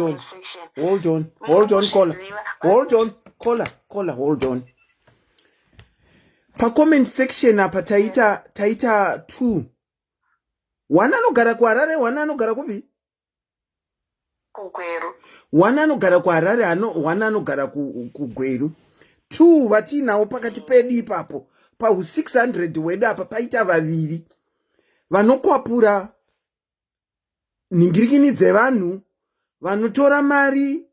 Hanzi muri 2 ipapapa hanzi mukango tamba stereki nemuswe wakolaka vanokufumurai handei kola enge vele ndinotovafumura asi madi kungofumura ingotaurai tikangoona anenge ati left pa comment section tobva taziva kuti ndii. because vamwe vachonaka enge chimira ndikuudze nditori victim pane vanhu vamwe vachona ipapapa pawani wavo ipapapa asi vanozivana vana asi makakwapurwa ainova ndakatombotsotsa we nearipo ipo pacomment section akatotsotsa bhinzi ndakatotsotswa ndikafunga kuti pamwe ndakuchizoroorwa ndakuita madzimai manje nhamo yangu yapera izvo nhamo ndopa inototanga saka makatsotserwa kupi nhaikola imomu kufamba imomu manti vanenge vachida kudya anogouya ugomubikira ugomupa futi enge futi soka uno vanokutsotsa mari wagokuti tumbukati kwevanhu chaito kuti vanhu ndinonyatsotuziva mana kana musati masangana nevanhu vakaita sevanhu vandiri kutaura nezvavo ka hamusati maenda kumaprofiti zvino nhaikola pamakauya akauya achida kuita munamato akakunamatirai akazotsotsa bhinzi mamusina kuroorwa here ipapo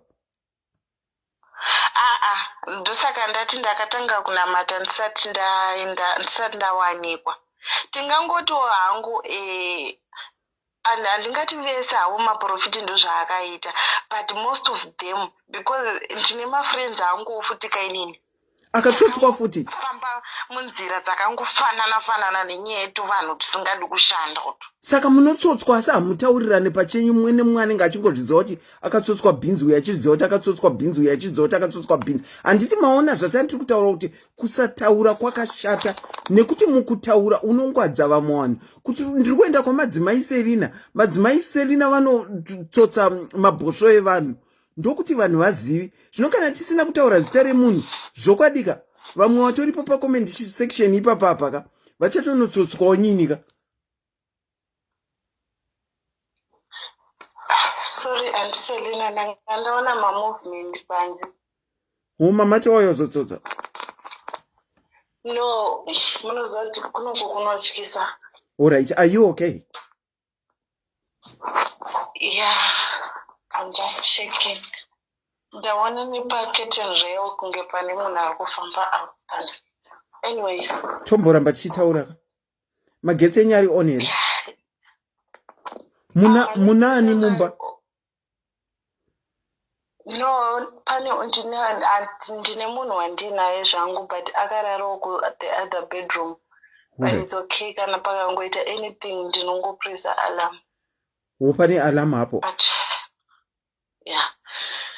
saka andiselina ndozvananga ndichitaura kuti inini ndikutaura zvevaprofiti kwete zvevafundisi handitauri zvevanhu kwandisina kuswerera ndiri kutaura kwevanhu kwandakaswera nezvamakasangana nazvo guys mukanzwa panonzi problem yako iri kuda kuti tiende kuVictoria Falls kumapopoma problem yako ndanzi tinonamati nayo mugungwa problem hakuna chinhu chinokunda kunamata nemabhako like now ndakadzidza ndakatora lesson kuti kumasowe ingori chechi yakafanana nepentecost kumasowe ichechi yekungoendawo unonamata kuchechi ichechi handisi kushora chechi ndosaka handisina kubuda chechi yangu nekuda kwekuti ndakasangana nezvipi kana kuti ndakaona zvipi handiti but ndakanzwisisa kuti chinonzi chechi ka kuenda kunosangana nevamwe but unofanira kuzvinamatira madhiri aya fanika mukada kuti utarisa futika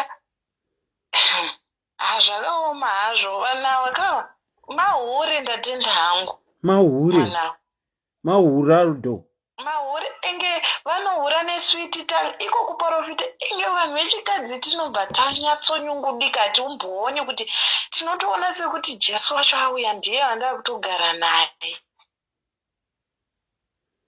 vakomana ndine urombo nezvamakasangana nazvo ukola asi iwo madzibaba aripo maviri kana muripo ka isusu takutoti kudenga kure nezvamuri kuita ende kure zveshuwa nezvamuri kuita izvozvo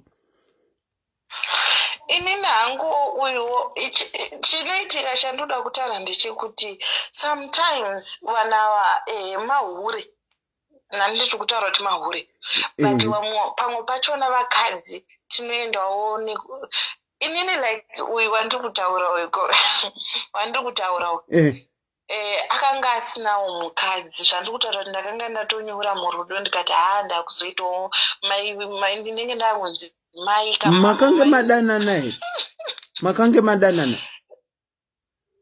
ya zvakaitika ndezvekuti ndichienda kunoshandirwa zveshuwa aindiudza chokwadi chinoitika ndechekuti vanokuudza chokwadi vanotanga kukupinda nestrategy yechokwadi icho chichi vanokuudza chokwadi inini hangu pachangu hangu kumunhu uyu ndakabva ndatomuchiwawo andi muri kuona akazosara ondinyenga hake asi ininiwo ndakanga ndatobatwawo mwoyo wanga neruchiva okay ndatoona kuti ndatozviona ndiri ndatova amai mupostori zvamuri kuseka ndatozvionawo hangu ndatovachi but pandinozoti iwo mahura handitika ndepekudai so vanogona kuiswa pamuedzo ndinozvinzwisisa but havafaniri kuti nhasi because inini chandakuitira kuti vanhu ava mahure ndadanana naye takazodanana ndadanana naye tazorambana akadananawo nefriend yangu varambana akadanana neimwe friend yangu achingochinjanisa like ndikada kutaura kuti chakazoitika futi ndechekuti takazoendawo kune rimwe sangano zvezvekuti munofamba rwendo nemapostori zvezve patasvika kuya ndofunga takasimudzwa tiri ipapo naisati akuziva zvechihure chake takasimudzwapo tiri 9 zvikanzi vaimbira va9 ava mimi simukai neumwe womuprofiti wowe kune imwewo chechi kure wokwatanga tataenda kuplum tree yero don't do that don't zvikanzi simukai patasimuka zvikanzi munozivana here tikati tinonamata tese zvikanzi ndaona muchitsvaira chiwanze chimwe chezvetsananguro zviya zviya pamwe munogona nyita dzaunzvisa but muprofiti weaiedza kutaura kuti mese imi ndaona muri mukadzi wemunhu wani muri 9 kudaro ndiyoyo amupostori wakazokuchinjanisa iyapa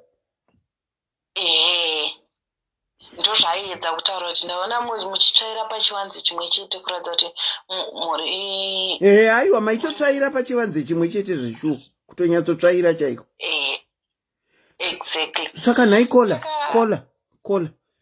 saka vanenge vachiita yeke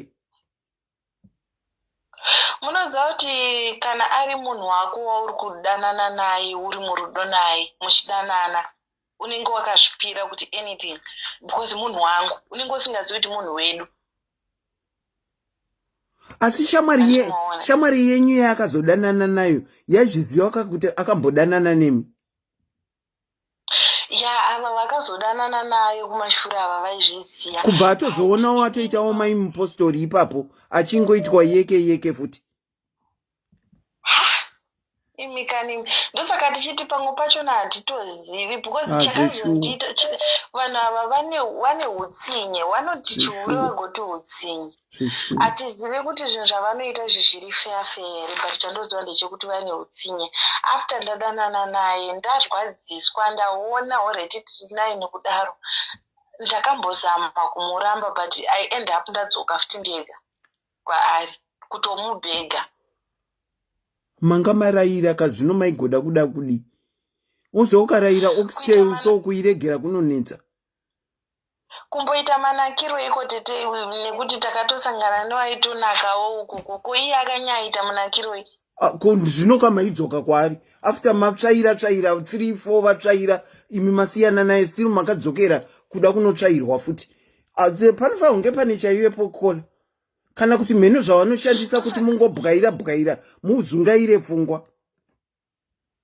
kuita move on kwangu kwakandinetsa nawo maprofiti vaya vamuprofiti vava ndikatonzwa hasha izvezvi ndinomuudza arimo ndikutokuziva urimo kana ndinogona kungokutaurira tauraini zvibude and achisingazokupinzei pakicheni futi okutsvairaitsvairai onotsvaira vamwe momboenda henyu modzoka okutsvairei but oregera kukupinzai pakicheni zvinobhohwa kola.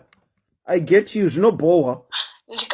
Ndikatomboenda naye kumusha kwedu, uri kutozviziva, ndikatomboenda naye kumusha kwedu mugona kufarirwa kwakaitwa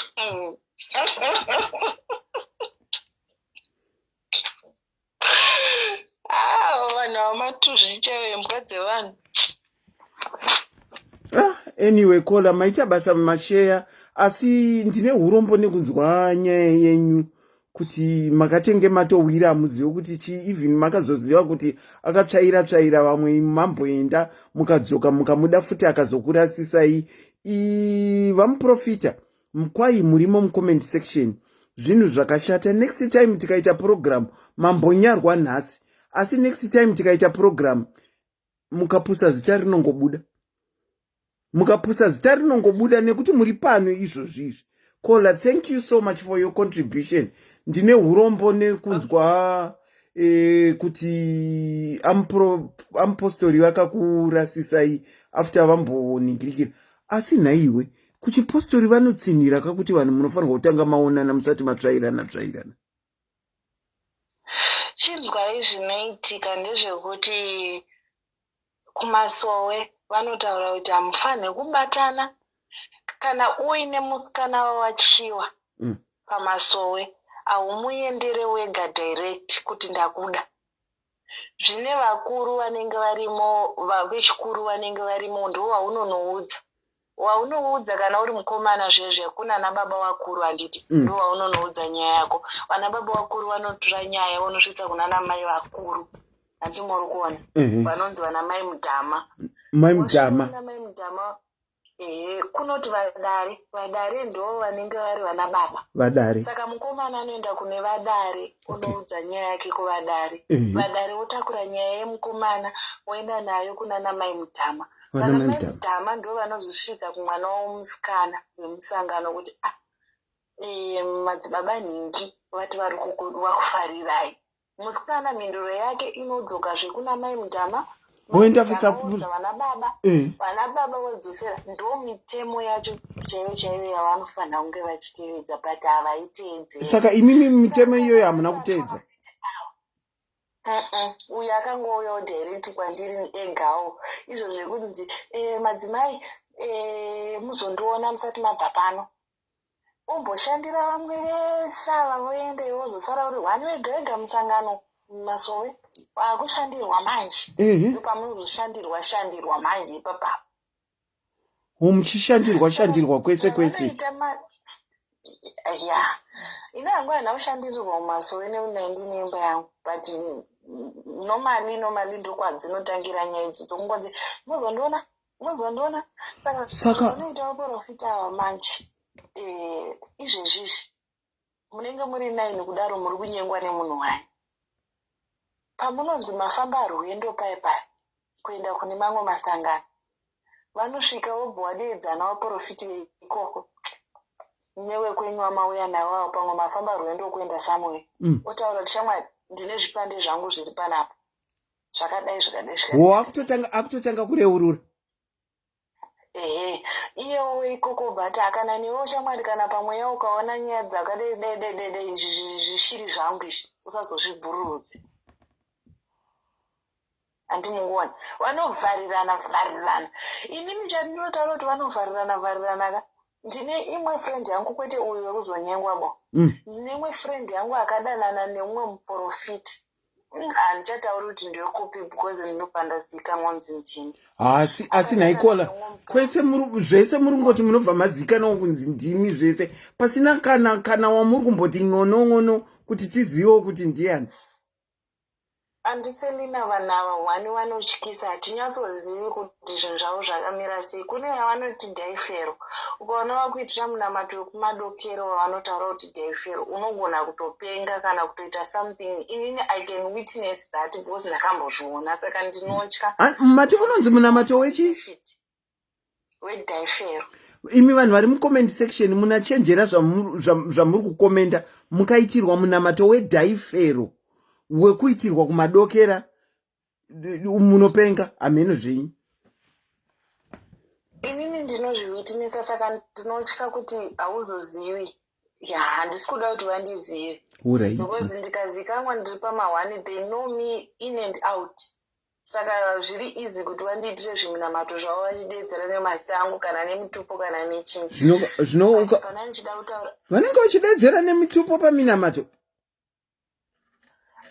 Ndiri kungotaurawo, ini handizivi kuti minamato yacho inoitwa sei, but hausi munamato wekuti ndimwari. Vanodedza minamato hameno vanzi inoitwa nekumadokero, vanenge vakatarisa kumadokero instead kumabhazuva. Handiti tinonamata takatarisa kumabhazuva, ivo vanoita vakatarisa kumadokero. Saka hatizozivi kuti kana zvazvekumadokero zvinoda mutupo here, zvinoda zita here, zvinoda seinemere. Nyaya yacho yakaoma. Kola wambotinzwisa ende uye watinzwisa. Tikanzwa kutsvairika kunoitika kumasowe uku. Vanogotsvaira vagotsvaira. Kana vatsvaira newonte ukatsvairwa flow inonyungudika zvekutonyungudika zviye. Thank you so much for sharing and enlightening us kuti ndo zviri kuitika kunzo. Okay, Angie, thank you. Hanzi akuchenjedza ndewako. Yeah, vachenjerere vakomana vafanika vanogerwa tumabhibho. Havazi right. Inini zvemasowe zvemazuva ano kaameno mwari, ingoendai henyu at your own risk. Hanzi endai at your own risk. Kumasowe endai at your own risk. Thank you so much Kola. Kana vakaenda ngavazive zvavari kufambira, monamata modzoka kumba. Iye kunzi imbosarai, imbodai. Guys, siyanai nazvezvi. Maudzwa, mangwadzwa. Kana maenda kumasowe ziya zvamuri kufambira, haikona kunzi imbosarai pano. Mazvita henyu Kola. A very good night to you. Thank you. Maribata zita rekuti dhaifero. Tichatori Google kuti rinorevechi. Someone can Google kuti dhaifero. What does dhaifero mean? Okay, let's try and return someone's call. Tina Kola regaiti daire Kola. Kola makadini chiri kuitika mumachechi amazuva ano. Inini ndangoyawo inini handiziwe muchechi, asi ndatoya kuzongoatakawo mapostori vakadzi ava vari kuuya vakaitiswa bhinzi nemapostori inga vachibva vavafumura. Mapostori aya haaite, havatomboite kana vese musanyeperwa, vese vanenge vachinyepa, vanouya kumasvikiro. Ini ndati pasinawo, ndati pamhata nipawo vese Kola. ngavauye kwandiri ndinyatsovaudza. Let's mind our language Kola. Asi makambopindawo postori yacho.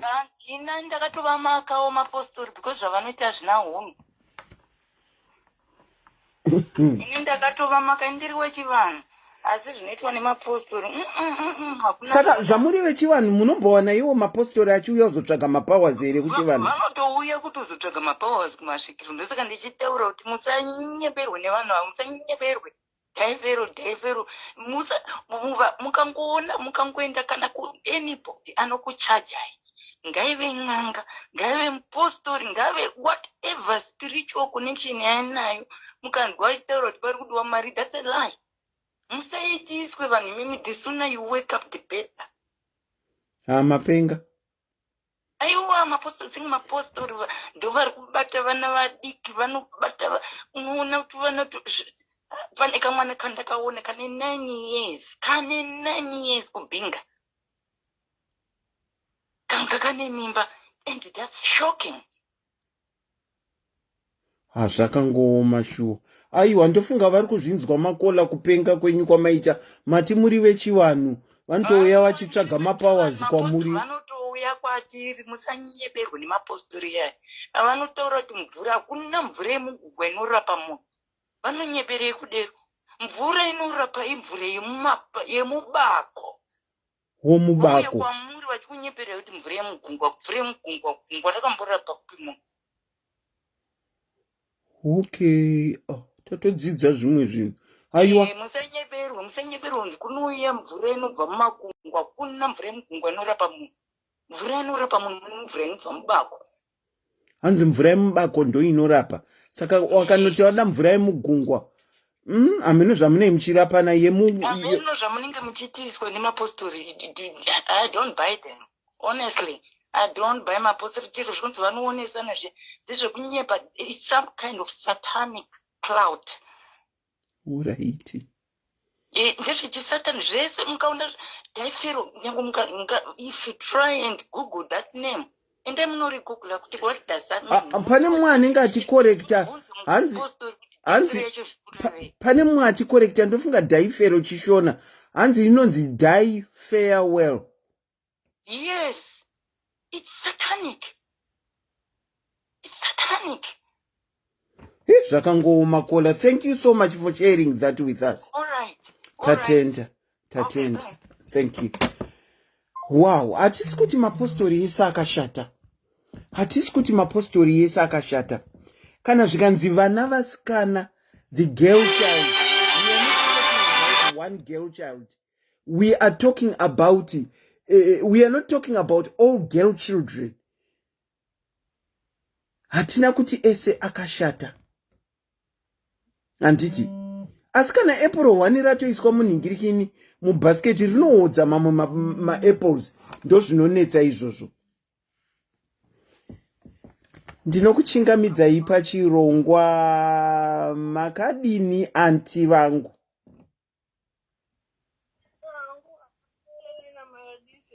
Tiripo kwakadikwa muri ikoko.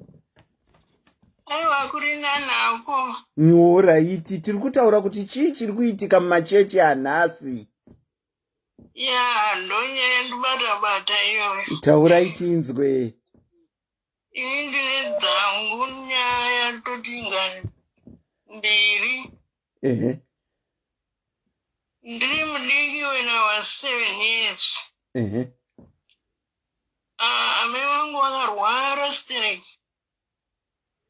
Varwara stereki ndobva baba vati rega tiite mapostori. Baba bhavandedza mupostori. Anga aine zinondebvu nezigemenzi rake richena. I still remember the story. Mapostori? Baba auya mumba. Saka ndanga ndine bvudzi hombe so ndaita kunge mukarajai. Ndine bvudzi hombe rasvika mashoulder so. Saka zvanga afambira zvamai vari kurwara vasiyana nazvo. Franzi, baba, ndiri kuona mwana wenyu haapedzi 2 weeks. Ari kunongedzera inini. Wanzi imi mamupedze 2 weeks. Mukura wekuti tiwo, zanzi haapedze 2 weeks anenge afa. Baba vangu vakati saka ndoita sei? Zanzi matondipa mari ndimubvise zvimwe zvinhu zvaanazvo. Zanzi mumbondipa ndinogara naye 1 month. Saka ndakaramba. Ndobva atrai kundibvisa zvinhu. Saka akandibata nechepaguvhu apa. Obva abvisa chibvudzi so chakangokwelika so. Ipo paguvhu ipapo. Saka manje taigara nemwana wesister yamai vangu, cousin sister. Ndobva amubata futi paguvhu bvambisa the same chibvudzi chakakwelika. So I wondered in myself, saka tese titu, this is my cousin's sister, she doesn't have anything to do with us. ana kuzvarwa namai vangu, baba vangu futi havazi baba wake. How come tabuda zvimwe chete? Ipapo ndakabva ndatanga kuita question mark. Although I was young zvangu papo. Then ndobva aenda. Ndobva ndasara ndichichema manje kuna baba. Nditi baba, nandisazvokufa. Kana ndiri kufa after 2 weeks matonitengera ice cream. Makutafunga zve-ice cream manzi muri kufa. Ndoda kufanira zve-ice cream saka everyday munitengera ice cream. Baba vangu vakapinda busy kunitengera ice cream every day for 2 weeks. My God. Then vaone Sunday yake yapfuura.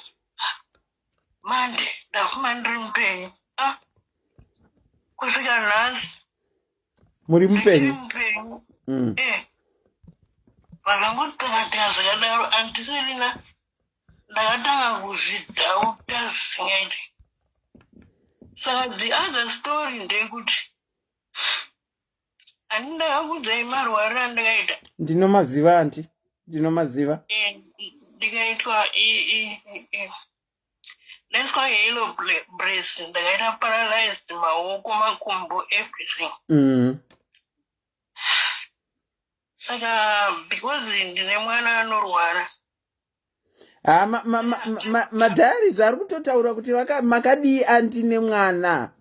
Vakuzivai? Tripeni makadiwo.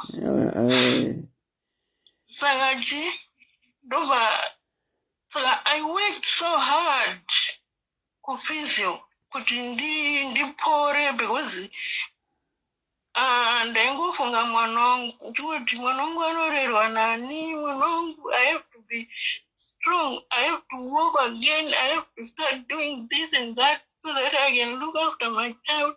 Sometimes mphysio ndaimbodona neshungu dzekuda kusimba and stuff. Zvaindidzosera kuti mumashure.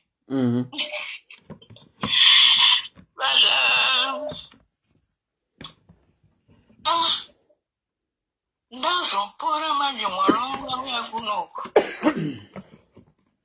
Ndobva cousin sister mwana womukoma wamai. Ndakugona kufamba manje. Mumba ndakugona kuzvifambira. Kwakundifonera one day. And SIS, hello, do you know how to make money? I said, what do you mean? You know, to teach Kwandokwendo. I said, go Pastor Chris.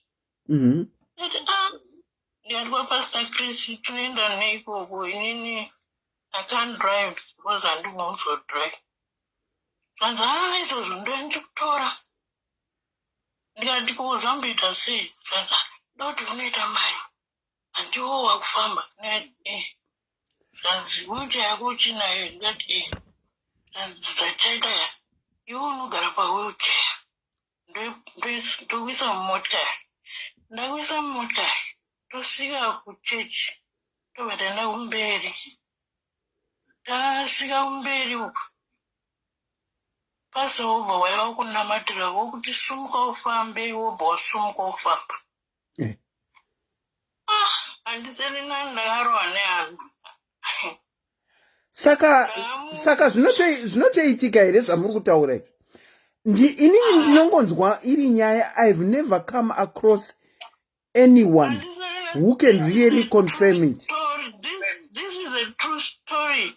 Even if I call my son, he can testify this. Hansi, we want to make money, saka toenda kuchurch kwa Pastor Chris. Imimi makamboita ma-problems, ma-physical problems. Anova inini andinoziva. And ma-diaries anomaziva. Zvikanzi saka ne-wheelchair yenyamuchinayo. Ipapo makange makuti fambei. Mamboita physio. Zvikanzi ne-wheelchair hande kuchurch kwa Pastor Chris.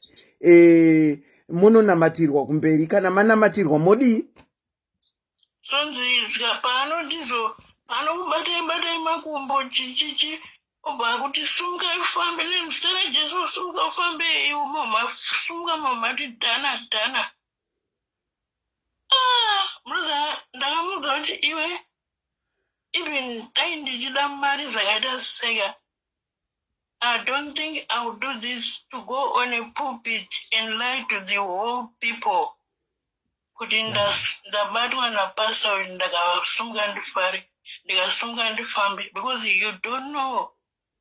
You don't know me. I was there and I go through. Kuti ndisike pandini.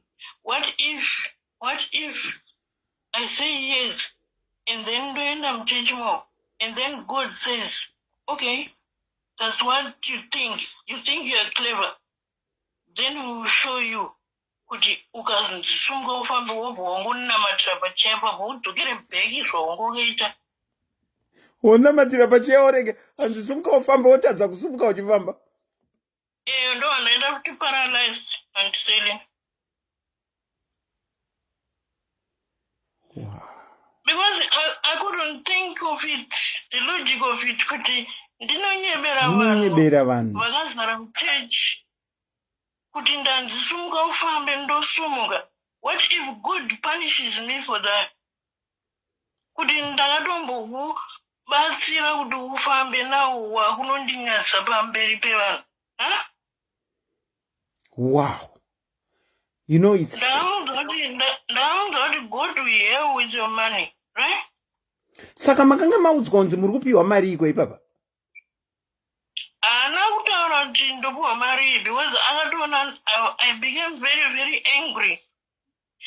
Kusvikana nhasi we don't talk to each other just because of that. Wow. She doesn't want to talk to me because ndakaramba. Matishi. Saka anga ari munhu womukadzi aida kuti munoita mapipi iwayo? Wow. She's my cousin sister, mwana womukoma mai vangu. Saka achiri kupinda kwaKrisi ikoko? I don't even know because handataura naye. Ndakatoona kuti hapana zvimuko zvandingataure naye ipapo. Andiselina ndakarwara, right? Tere, I went sorry, paralyzed. Hold on, caller. Teresa Muchinguri, o Machinguri. Kana kuchiti kunyepa ikoko, wakambopinda ikoko, what do you mean? She is telling her story. If it didn't happen to you, then you wouldn't know. I'll call your name out, Teresa Machinguri or Muchinguri. What benefit does she have yekuuya achinyepa pano?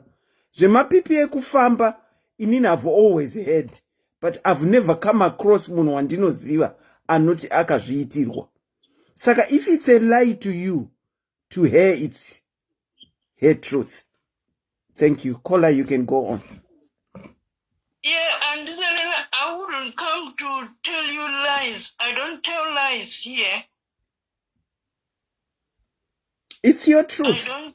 What do I gain from telling lies? It's just like, what do I gain from going there and get daughter one sunga fambe do badarwa mari? It's just the same like what she's saying to me now. It's unfortunate that we have got people in the comment section vanouya vachitaura kuti kunyepa ikoko. If you remember, they think it's a joke. caller, Me, I'm telling you the truth. Auntie. If I want to remind my viewers, if you remember this lady, when she was talking her story, we made all sorts of conclusion. Nekuda kwa anti vari kutaura pafone apa vamakurumidza kurecognize. Vanga vasingazivawo nezvavo vambokomenda vakurumidza kudzorwa nevamwe because patakaita live vakavaona kuti vane madifficulty vanotone problem nespine vakaitwa spine operation 7 times. Saka kana uchiti kunyepa ikoko kungave kunyepa kwauri because hausati wazviona kana kuti hausati wazvinzwa, but to her it's her truth. Saka don't label other people as liars because iwewe hausati wazviona. Kana iwewe usati waona ndege, it doesn't necessarily mean kuti ndege ino exist.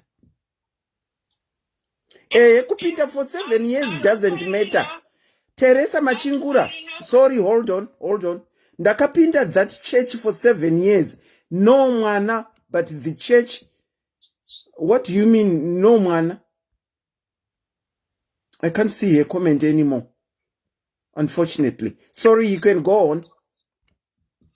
And Selina, I went through a lot. I don't think I'll come and lie in front of people. And I would like to say in front of those people who are watching, if I'm telling lies, may God punish me.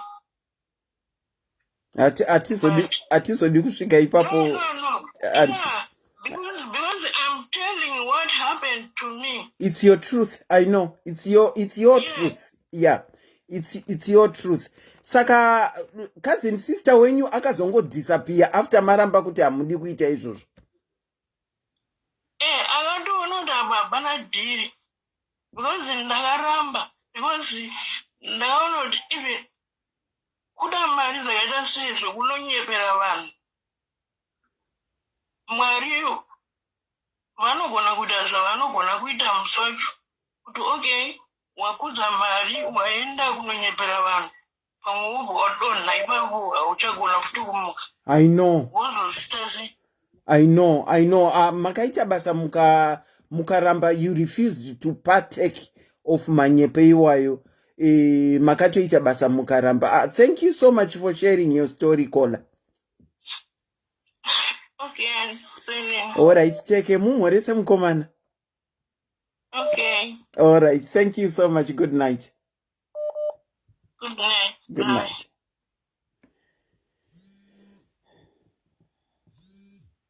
Tinokuchingamidzai pachirongwa kola makadini.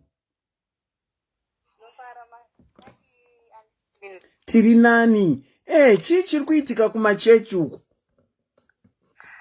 Ndoda kutsinidzira vari kupedza kutaura. Muda kutsinidzira asi makambonzi stand up and walk. Ndine like last year 2020 changotanga like yanga iri January disease vanhu vanenge vasina mari muziva. And then like ndandine shamwari yangu so tiseta tisingashandi tiri kuno South Africa taenda kuma market basa richaipa so akazosanganawo ne team rinoita zvekundosumuka kumachechi izvozvozvo. Mate? Katisha zvekundosumuka pamawheelchair izvizvi ndobva atouya akati sha pane dhiri raitika pamunhu 2000 tondosumuka pachini 2000 chi 2000 rand zvikanzi tonodi tondosumuka tondonamatirwa toita kunge tiri zvirema tondosumuka. Muri kutaura nyaya yenyu kaimi? Ini kamunza ndikati aiwa inini beta nditese ndisaenda because inini hangu zvekuzodzi makamera plafu ndotya Mwari handisi kuzvida zvinhu zviri very dangerous. Unoshuvidzira kuti uita chirema utozoita chirema chaicho. Iye ndobva aenda akatenda kwalukawo panotori nemusikana chamadziri wawo muJoburg kuti anotsvaga vanhu anotoziva anototsvagira akaita kuchechi kwani kwalukawo uya wekumbomutsa vanhu uya wokumutsa anonzi nini wokumutswa palive uyu anonzi Erisha yeye ndobva vatoenda akatosvika akandoti like chero ndikakudzai dhesi racho mukutomuona mukomana iye handida kuzobudisa zita rake but akatobudiswa pakamera achitofamba achitodedera but ndotomuziva like now ndotomuziva nepaanogara because he was my friend yekutsvaga mabasa kumarket. Mukomana upi? Akaenda kwalukawo akandopinda kunge chirema muzimba. Ndokumusha nemusikana wacho anotsvagira vanhu mapastors emuZimbabwe. Anti amurevesi anotogara muJoburg mutown handida hangu kutaura zita rake but like ndotoriziva. Munogona kundiudza ini ndinogona kuritaura. ndinogona kubvisa panhingirikini apa paspika apa titaure zita remusikana ari kuita basa rekukonnaivha kuti atsvage vanhu. Ndinongotaura first name chete. Ndisingazive now because last year ndo paizvita handimungona chero mazuva akanetsanana chiri chichipa akazodzingwa ndo mazuva acho aitozvita izvozvo. Saka iye aizotambiriswa mari dzakaita sei? Iye atopiwa mari dzakawanda because mukomana waishamwari yangu paakauya akasati kunodiwa vanhu 5 paservice, like every service inenge ichidiwa vanhu vayo, every service yemamiracles. So mukomana waya paakaenda akazodzoka akuregreta manje akadzoka akati inoziva kuti like ndikurwadziwa because panga pane mukomana anga ari pasaidi pangu anga ari chirema checho checho. Saka pandakasumuka hanzi also tried kuti asumukewo achitadza. That's why like ndosaka akazofila guilty hanzi like hanzi ndakarwadziwa hanzi mukomana waya akaona kuti vamwe vari kusumuka cherega ndiri ndisumukewo.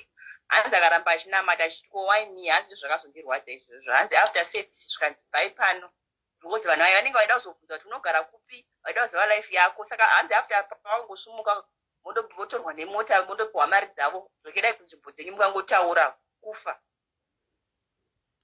Saka vanenge vachikuurayai sei kana mataura vedhaifero? Ipapo ndo patisingazivi but vangotoudzwa zvanzi kwangobudisa nyaya idzodzo totoziva paunogara and then munongokaruka usisipo. Saka iwo wandiri kuda mari. Kumana kunze kuri kuitika zvinorova. Saka makaramba 200 rands. Ataura handimbomurambire because zvakatoitika ndotozviziva. Chero nchatasa date machasa andataura paFacebook neshamwari yangu paakaenda ndotori nawo then ndotasa service yacho then au screenshot ndokuratidza imotarisira. Munditumiroka. Alright, we'll check it then ndokusenderai. Thank you so much for calling and confirming kuti zviri kutoitika kuti munobhadharwa mari muchinzi uyai musumuke. Ndizvo ava vasambofila guilty navanhu vanotanhari. Kune vamwe vanhu vanenge vane chipapa mumuromo vasingadi kana kunzwa nazvona papa vavo but vasingazviti vana papa vanhu vanotaka. Zvakangoma. Thank you so much caller. A very good night. Night and selling. Okay. Uri kushondo inoti kana mufundisi wachiita birthday munocontributa mari here yekutengera mai mufundisi kana baba mufundisi birthday present. Wakambopindawo svondo yakadaro? Share with us. Muri kutengera mufundisi grocery here? Share with us. And yet kuna mai hakuna kana grocery rinotoenda. Call and share. The number is pinned below. Tinokuchingamidzai pachirongwa kola. Makambotengerawo wana mufundisi masutu here mabirthday?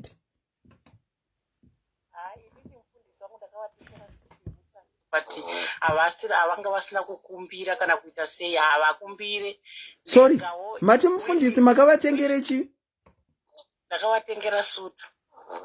Mufundisi makavatengera sutu? Mufundisi rume? Willingly. Makanga manobvunza mama here kuti dhedhe vanopfeka saizani? Ndakatobvunza zvese kuna mama. Vakatokuudzai? Asi nini ndafonera hangu ndoda kutaura nyaya yemadzibaba. Madzibaba oraiti munotaura. Weduwe imbotiudzai dzimwe idzi dzekutengera masuti nemabirthday uko. Ana madzibaba munenge mavanyanyira uvo.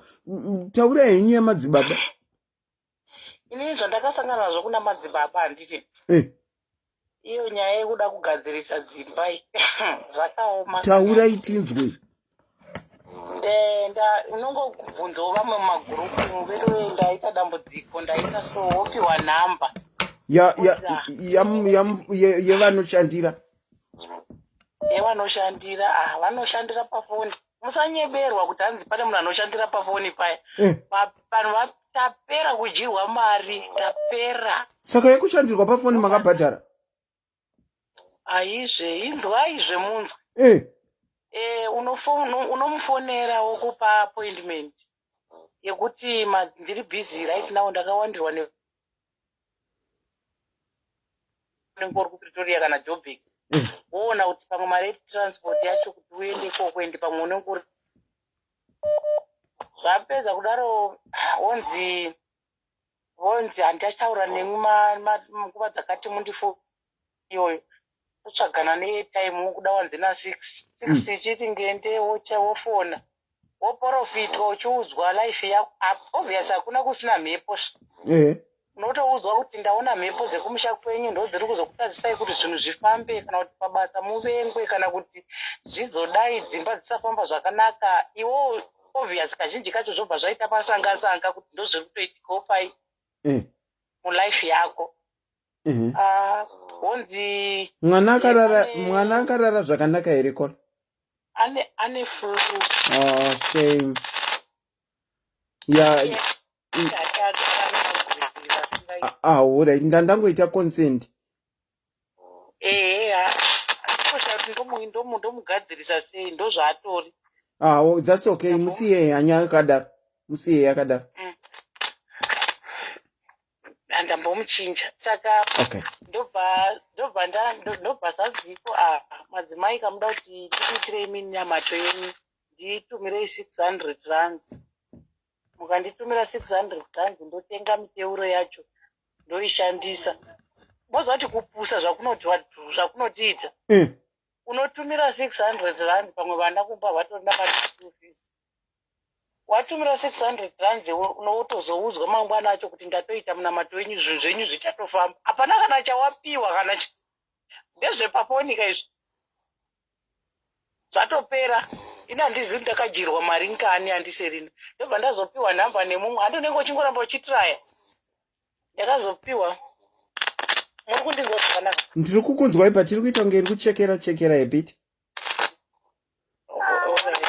saka 600 makabhadhara ne-e-wallet tumira ne-e-wallet hamene ndakajirwa mari dzakaita sei iko madzimai dambudziko renyu iro rinongo hadi nairipo ndeyekuti panoda mbiya dzinodiwa 12 kuno kwandiri inini mbiya inoita 50 rand kana 40 rand zvikanzi ini ndiri kuno Cape Town panodiwa mbiya 12 pambiya 12 1 hello kola muri kundinzwa ndiri kukunzwa asi muri kumboita muchienda maybe network I think iri kuita karr mirai ndiise nditiraye zvimwe toni nditiraye palaud ndibvise maearphone pamwe palaud maakundinzwa tiri kukunzwa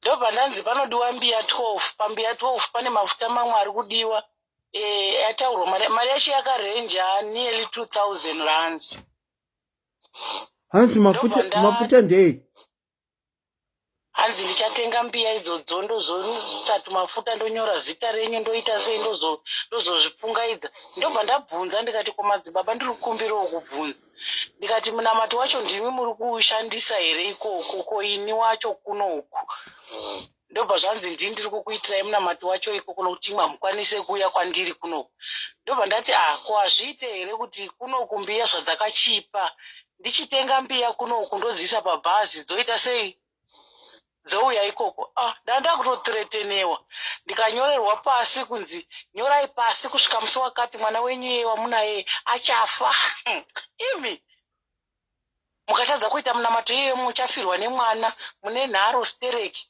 ndakapererwa handiserina kwakutobhadhara 2000 iyo handina kubhadhara ndakati kana ndo pandakatanga ndakazviudza kubva ipapo ka ndikati mwari mabvi angu aya indonamata pentecostal church izvo zvekuda kungohakira izvi ndikati mwari ndichatsanya ndichanamata imwe pasina mvura pasina dombo pasina mbiya muchandinzwa mwana wangu aigara achirwara uyo amuri kunzwa akararapa aigara achingoti arwara ndamhanya kumasowe ndanzimutengai zvakati ende kana ukatoenda direct kumasowe kwacho unongonzi tipei 400 wotongopiwa zvimafuta zvecooking oil zvakangozanganiswa nezvitombo mukati wonzi chiendai apa watobuda 400 mangwana arwara but kubva ipapo ndakazvudza ndikati mwarika kana mwana uyu makati ndewangu ndichamubata ndewangu hakuna kwaari kuzoenda. Kana makati muchamutora ndimi Mwari, nokuti hakuna munhu anouraya munhu.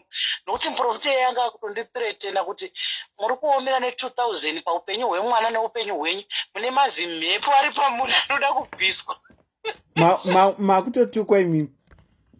Ndakutotukwa zvikanzi mune mazimhepo ari pamuri auda kutobviswa. Munhu atokupai nhamba dzangu, atokupai nhamba achiziva kuti ndinobatsira vanhu vakawanda, ndinotogara ndakatowandirwa. Ndikati ndobva ndati nhai madzibaba, imi muri kurwadziwa nei sekuti ndatora mari iyi? Ndakazovapindurawo kudaro, handina chandatora chenyu, ini ndini ndine dambudziko. Ende anonzwa chando ndiye anodhonza chii? Anodhonza gumbezi. Imi zvamandiudza kuti apiwa zvakadai mari yakati, ini ndini ndine dambudziko. Handiti kana dambudziko rati vava ndichatsuka ndega kuduku.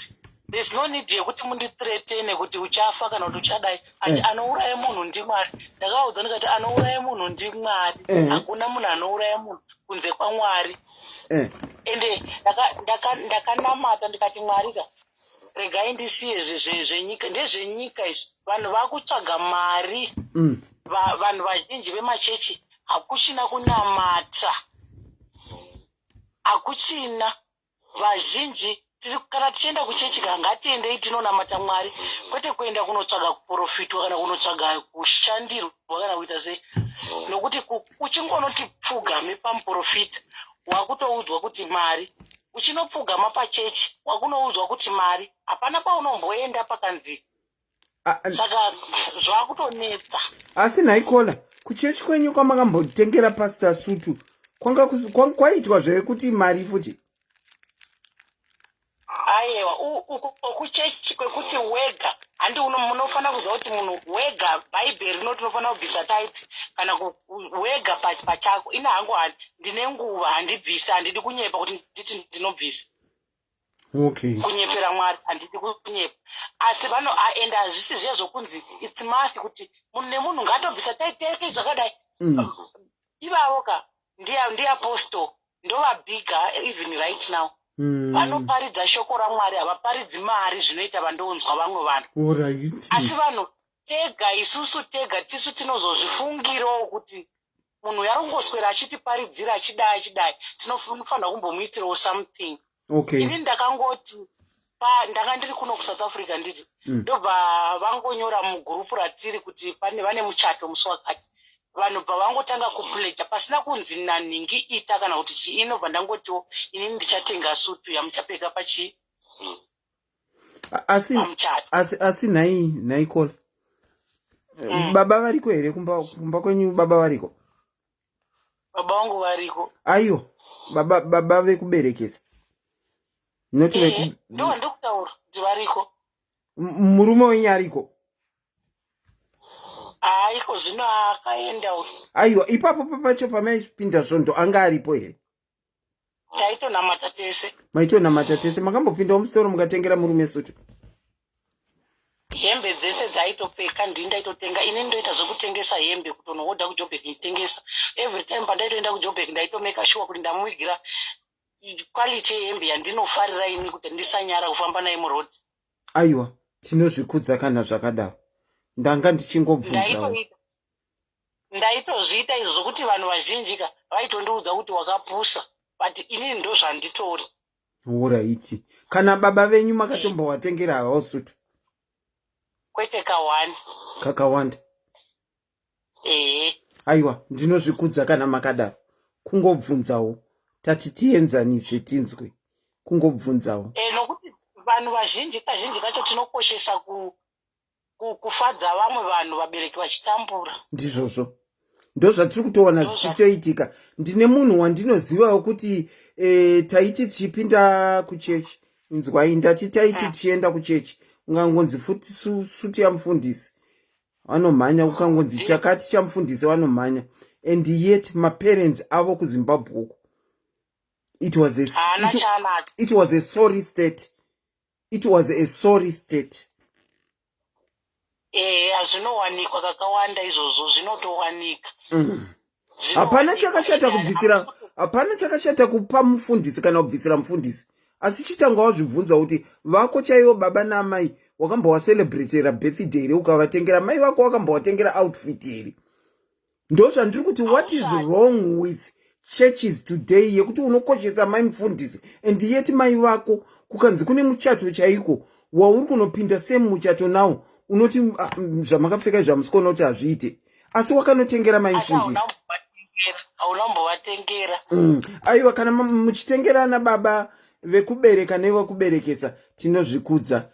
Thank you so much Kola for sharing your story.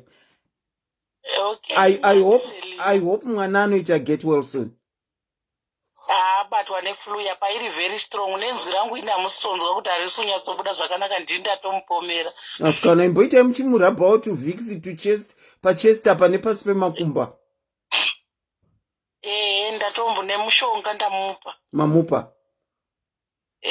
Aiwa, may all of you get well soon. Chokwadi. Tatenda, a very good night to you. Thank you, Auntie Selina. Tatenda. Ngati mbonzwa iye avo vanoita vaimboita kana kuti vaimboita zvekutengerana pasta magrosari and yet baba namai kumusha uko havana grosari wedwe tinenge tangonyanyirawo mapostori chimbouyaimuwo mutiudzewo today's Pentecostal churches kuti chii chiri kumboitika mapentecostal churches umu. Tiri kuramba hedu takanyarara asi tiri kunyara kuzonzwika voice kuti tinomhanyira mai mufundisi and yet baba namai hakuna.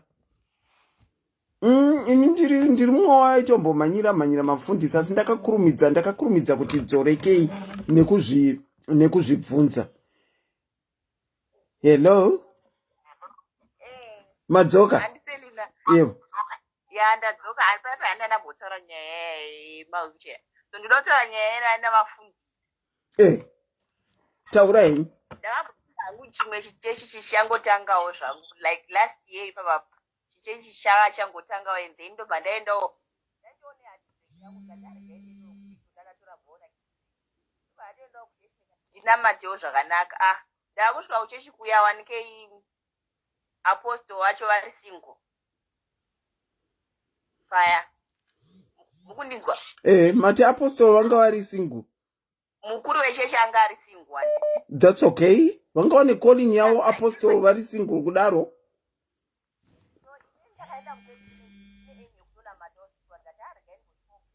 jolo iposi zvinonetsa and then ndapedza vhiki ndichienda kuchechi like sorry pane mumwe kola ndokumbirawo ndinogona kuzokukolai back otherwise volume yakola inodzikira bva madii paya. So pastor pavakaona kuti aiwa chibhebi ichi chinoita ndokubva vanditi chiinda papresident worship unde papresident worship ndikatiwo zechechi ndoita zvine mwoyo wese handaitonamatawo zvakanaka ndakuona after chechi munhu wamwari ari kuti ngatimboenda kumbane nevamwe vadikani chimbondoita madrinki taenda heri kumba chiita madrinki zvakanaka ko indazive kuti mufundisi vari kundida kumba kwanyu manje kwamaienda kwamufundisi after chechi. Alright. And then ndobva mufundisi vandinyenga paya semunhu anga ari single ndobva ndabvuma ndikati ndakutoitawo mai vesangano zvemanje manje ndokudana namufundisi paya ndikati pamwe ndichaintroducwa ndobva ndanetsana nawo ndikati imi muchiudza chechi semunhu wechechi hatingaiti futi chite sex imi muri munhu wechechi iye akati aiwa chechi toziudza kana zvinhu zvavasiriasi zvekungoona kuti munhu itsoti ko vakanga vati uya chijolane takada kutodanana namufundisi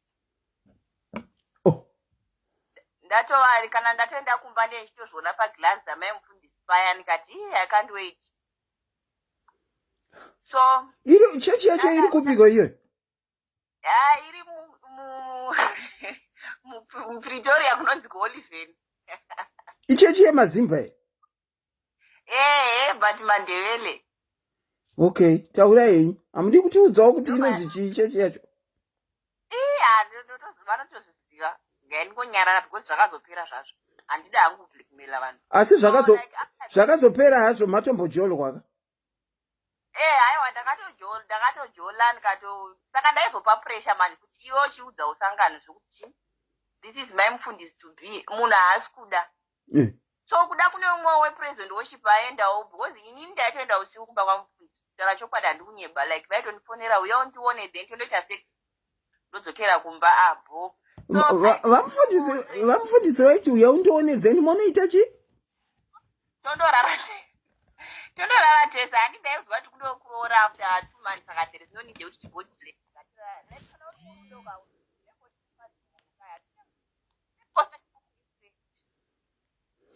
asi maitoningirikira maitonakidzwa kane kujeorwa kwachena mufundisi ndaitonakidzwa zve ndichitoti manje zvangu zvakutoita muchitospreadawo makumbo zvakanakisa. Okay, so I think kune umwe wepresident worship taichinjaniswa achiendawo ikoko muri tu nonga tatakatowanda pamwe president worship yostate because ndakangozoona kuti kune umwe musi wandakati ndipe songo ndikaona hapana anopindura ndopandakaona kuti aiwa panenge pane politics apa muchechi apa inini I think pamwe ndindaembodiwawo maziva because ndaiti kana ndinoda mari right ndokupa after Sunday offering handi vanopa offering then mari dzemaoffering dzedzedu dzandaipiwa because ndaiti ndindoda kutenga chakandoda kurupa kozozi handokupa nemanje after service. Saka pastor apostle vainodhipa mupocket yeoffering vokupa iwewe like because vaiti mari ndeye1 because iva vaindokubasa so vaiti mari ndeye1 after service. asi waibvisawo offering yacho inini ndakatozoona kuti ivo ukavanga vane methods dzofunga soti because inini like ndaita unge like even dressing ndenchita soti munhu ane mari ndakati mazuva ndaita business so ivo kundipa mari kwavaita kwakuri kundiredza so rimwe zuva kati iwewo se uchibvisa offering iri pasi pe50 rand ndikati aiwa zve offering hati unobvisa uchida here ndikandombobvunza zvikanziko tight waiwo sorry ari kukatwa nemamakola watitutraya kukola iye achitaura sorry machichi ndiri kutaura kuti ndakatombobvunzwa type janzoni type unoibvisa rini because asatabona uchibvisa type plus futi unobvisa offering mari iri pasi pe50 rand unozvitirei ko offering waiziva sei mari yamaibvisa paoffering vakatotarisa like kutotasa kuti mumwe musi vakatombopopota vachiti moda kuparidzirwa hamuzi kuti mufundisi vadyei hamuzi kuti ndararapai hamuzi kuti ndabhadhara renti nei vanhu vakatoita macontribution mwakati ndine 500 mwakati ndine 50 mwakati like mari dzakawandisa too much handi mukona so like ndoda kungoudza hangu vanhu vaenda kumachechi vachindoshatsela mari dzavo like mari dzokunyanya izvezvi mafundisi vazara they are single vanenge vachitoda kutodya vakadzi mari ende ndakazofainda kuti sadana nemukadzi wemunhu muchechi momo ndikati let me just leave this thing. Iwo mfundisi waidanana futi nemukadzi womunhu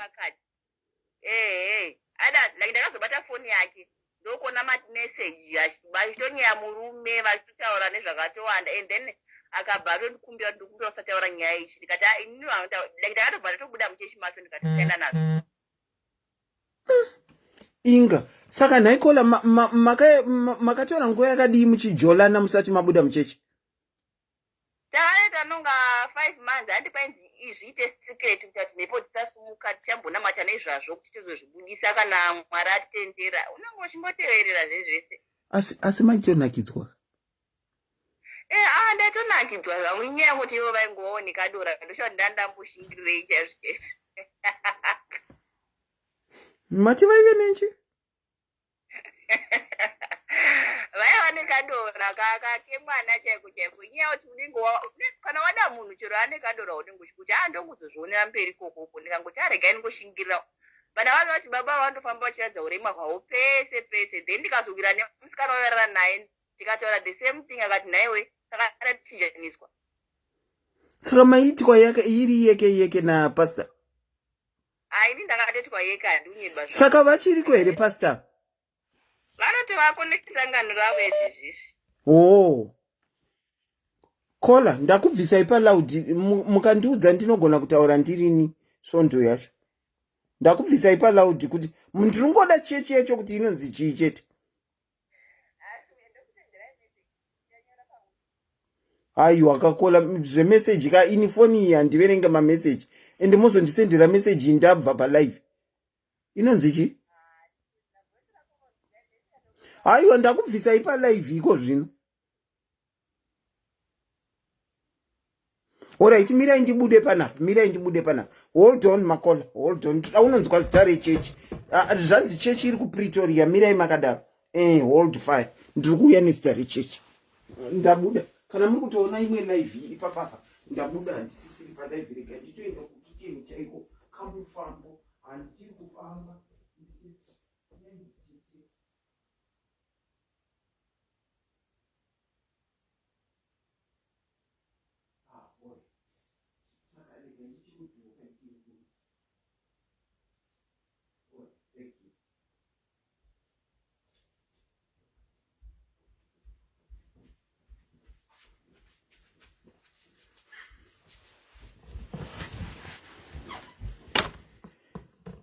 Ya vakadzi muri kudyirwa musaga zvechokwadi nemapasta futi atori nevakadzi futi muchidyirwa.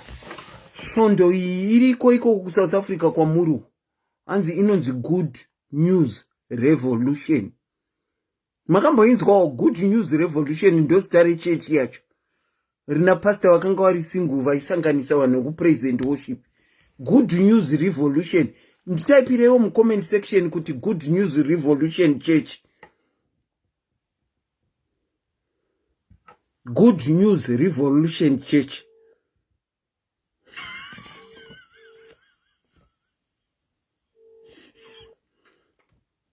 Maribata Zita. I'm trying to call back people that were calling.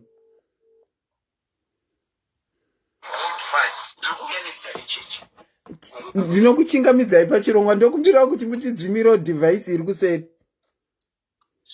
Ndadzima. Hai anti. Hewo muri sei anti? Mushe. Inini ndikuda tibatsirane kuti izvo.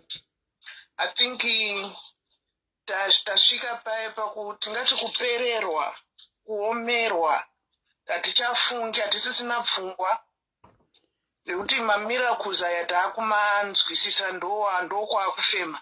Pasina miracle hapana kuti kupererwa here anti kana kuti kupusa? Mere ndimbokutaurira situation yakamboitika.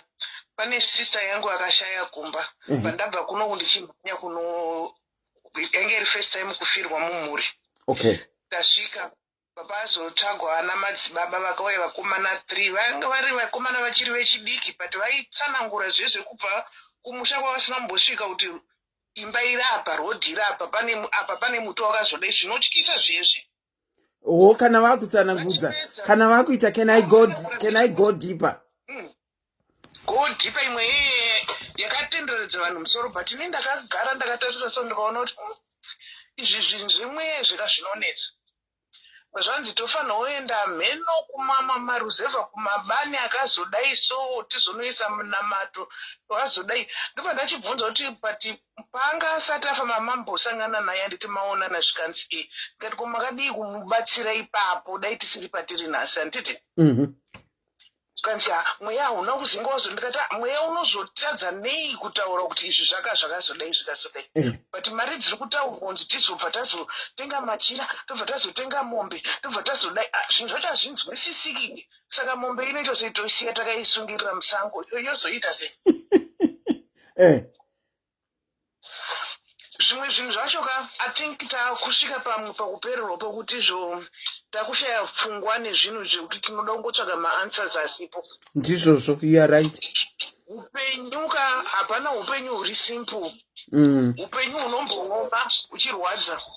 Kuramba tichingoenda chete. Kufa kuripa hapana anodzoka. Zvatakuita izvi tinenge taakupenga. Kana usina kuenda kuchikoro usiri kutsvaga basa racho unoriona sei kana usiri kutsvaga basa? Ndizvozvo. Hapana miracle inouya kunzi basa mangwana ubva utopromotwa. Come on.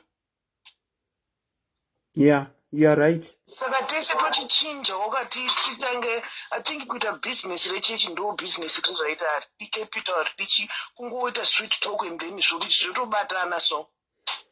Zvinoda uchigona kutaura business rechechi rinoda uchigona kuitaisa anti kana usingagoni unoriita sei business rechechi? Tinotochinja kana tisiri naipapo tunoenda kutotonyasotaura kuti mweya watisirina ukatadza kudaisoka mangwana zvinobva zvatozodaiso totochinjawo kuti tiwanawo matauriro ayo zvitofambisika. zviite zvakanaka. Munoziva anti kana usina kakaundyire nekakuba kakadaroka Aluwadi, how are you? Hauzvigoni chechi, that is it. Pano ini ndinganzitanga chechi ikabuda. Ndakazonetsana nevamwe vanhu vemuchechi munomu paElephant and Castle, chechi yemanageri, ndazopindawo chechiyo. Ndakatambopinda a year and some months. Prophet sorry, hold on. Hanzi prophet wekuchechi weku Good News zita rabuda kapo. Zita rabuda. Oh, you can go on. 2011 vanaita macomplication chizvara mwana wangu. Handida hangu kunyepa. Pastor vainamata neni ndiri muhospitari. Vachizonamata neni ndiri muhospitari ndaita complication vandazodonha vabazodai vandapedzisira ndabhadharwa. Hazvina kumbopinda musoro mangu kuti izvo kubhadharwa kwandaitwa chavakakurumidza kuti wapiwa chipakadii. Hazvina kumbopinda musoro mangu kuti ndoda kunzi ndiite 10% iyeyi. Saka ini ndagara mandati chechi yangu yandakazvarirwa ini ndakazvarirwa ndiri muUNA United Methodist ndife ndakachinja chechi. Okay. Saka ndichapa thank you yangu iyi ndichaikamura ndichipa machechi angu andinoda because Mwari iwana handiti ndizvozvo. Kana ndisakamboona kushatirwa kwakaita vanhu vapasta soga vanenge vakada kundipa mbama kuti wadii kutipa yese yauda kukamura iyo. Ini ndinenge ndiri kukunamatira. Saka mari inofanirwa kuuya kwandiri. Ini ndobva ndakazoti ndatitsamwa manje ndobva ndakabvunza ndikati but pastor but Jesu vakafamba kapasi pano zvikanzi ndikati ko vakadii kusiya vavhura akaunti. Ndaingonoisa maakaunti paJesu. Zvazingandipe headache because zvekupa imimi nauyu zvakutondipa headache. Makutoita chirwirangu. Dai Mwari waJesu uchakasiya aisa akaunti yake taingonoisa maakaunti yaJesu. Handingoti pana aita headache achiti hadi kubvisa hadi kudai so. Because tese tikuzoti akaunti yaJesus haina umwe munhu achainonotora mari iyo achizodya. Until today hatitaudzana hatiite sei. Asi iko kwacho kwamaipinda ikoko yemanigerian vanoitawo zvekutengera mapasta masutu here nanapastres masutu. Zvese atiselina tese taenda kuchikoro unonyatsokuona kuti psychology dziri kudzidzwa kunzi tibatsire vanhu vari mentally but psychology dziri kusenzeswa muchechi zvakanaka zvinoitwa zvekuti soka ukasenzeserwa psychology yekuchechi sokana newe unovhunduka. Soye seed ndikazoti soye seed wozonzwa mari dziri kudiridzirwa kunzi soye seed 500 kuti ndipe munhu 500 akomanaka inini ndinamboisevha mazuva mangani 500. Saka ndoroti soye seed 500 iyo ndikanatori ndinayo pasaidi nenchitozvona kuti ndiri pari nani handiti. Hanzi machechi emanigerian vari wese. Hanzi kana warwadziwa ndokupa Mwari wachakupindura. Ndikati ndazvigare zvazvo naMwari wacho because hazvichamake sense. Wow, soy seed uchitotarirwa mari yaunofanirwa kuita soy seed. Tidaidzerwa 500. Munoziva ndakazo pana prophetess wakambouya ipo padiaries ningirikini. In fact tine couple of prophetesses vakambouya padiaries peda. Tine one wecheni ne1 wembiya. One wecheni ne1 wembiya ndofunga munowaziva. Saka wecheni vaita program yavo vari kutaura prophetess wakaisa cheni muhuro manditi. Zvikanzi phone in kubva ndafona. Zvikanzi kana wabatsirwa unofanirwa kuuya neseed yako. Alright. Ndafona. Ndobva ndati bucket rechibage kana muchiti seed ini ndikauya nebucket rechibage changu mandibatsira ndinogona kubvisa bucket rechibage changu here. Bva zvanzi mirai timbotora mukola tokupindurai mese mapa 1. Ndobva mumwe munhu auya achibvunzawo mubvunzo unenge wakarerekera kuti muri kuti soye seed taurai kuti seed yacho ichii. Ndakapindurwa zvandandisina kunyatsotsanangurwa kunzi ndakanzi chibage chamuri kutaura mukauya nacho tichinareta seed yatiri kutaura in today's life vakati imari inodiwa. ndikati but mati so acid ka so acid unobvisa zvinokurwadza iwewe ndoite so acid iwewe hanzi naCindy Bolt Carter told me $450 yekuitwei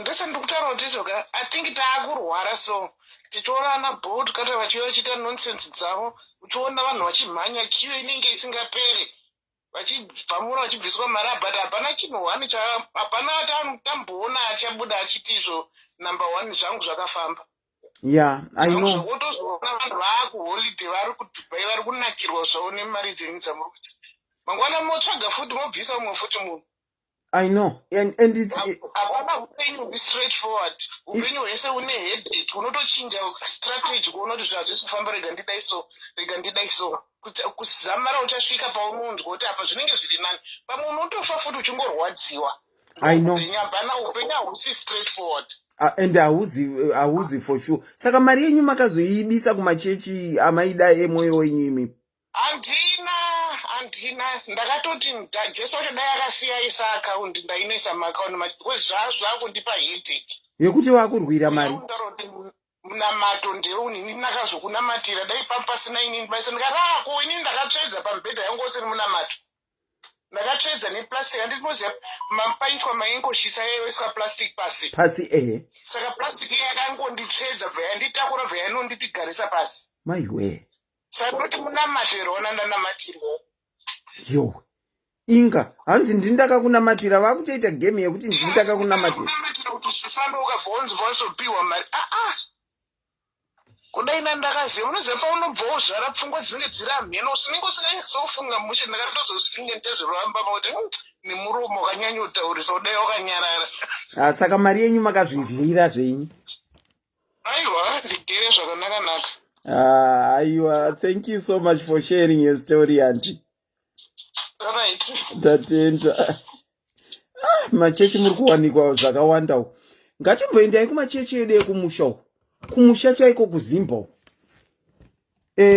pane akamboputsirwawo hari here zvake zvikaita pane akamboputsirwawo hari zvake zvikaita pane akamboshandisirwa cheni here zvake zvikaita ndifonereiwo tinzwe pamwe tingangodai tiri kushora pasina chinoshoreka wakamboputsirwa hari zvikaita here tinokuchingamidzai pachirongwa kola makamboputsirwa hari here No, handisati ndakamboputsirwa hari, but I'm talking from a young person's perspective. I've just been listening in, especially to UK. Especially my first year universities. Yes. Yeah, my church, when they go to uni, they're being taken advantage of. They're my prophets. Okay. And these so-called Anapapa. Yes. Yeah, I don't know if you've heard of churchy called Central London. My teenagers and my first year students. Pastor Toby. No, I've never heard of him. But if you Google Pastor Toby, Nigerian. Oh, he's Nigerian.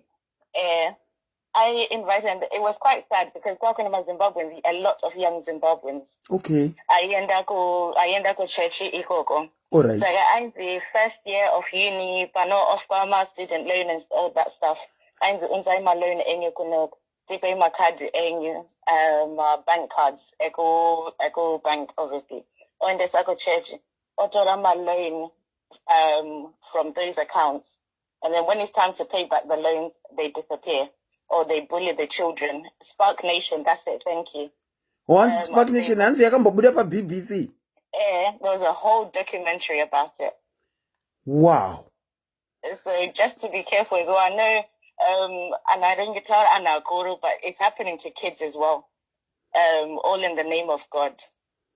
So why told my students loans? I'm my loan, and then you give the money to my pastors. Wow. And then when it's time to pay back, mariacho or disappear. Okay.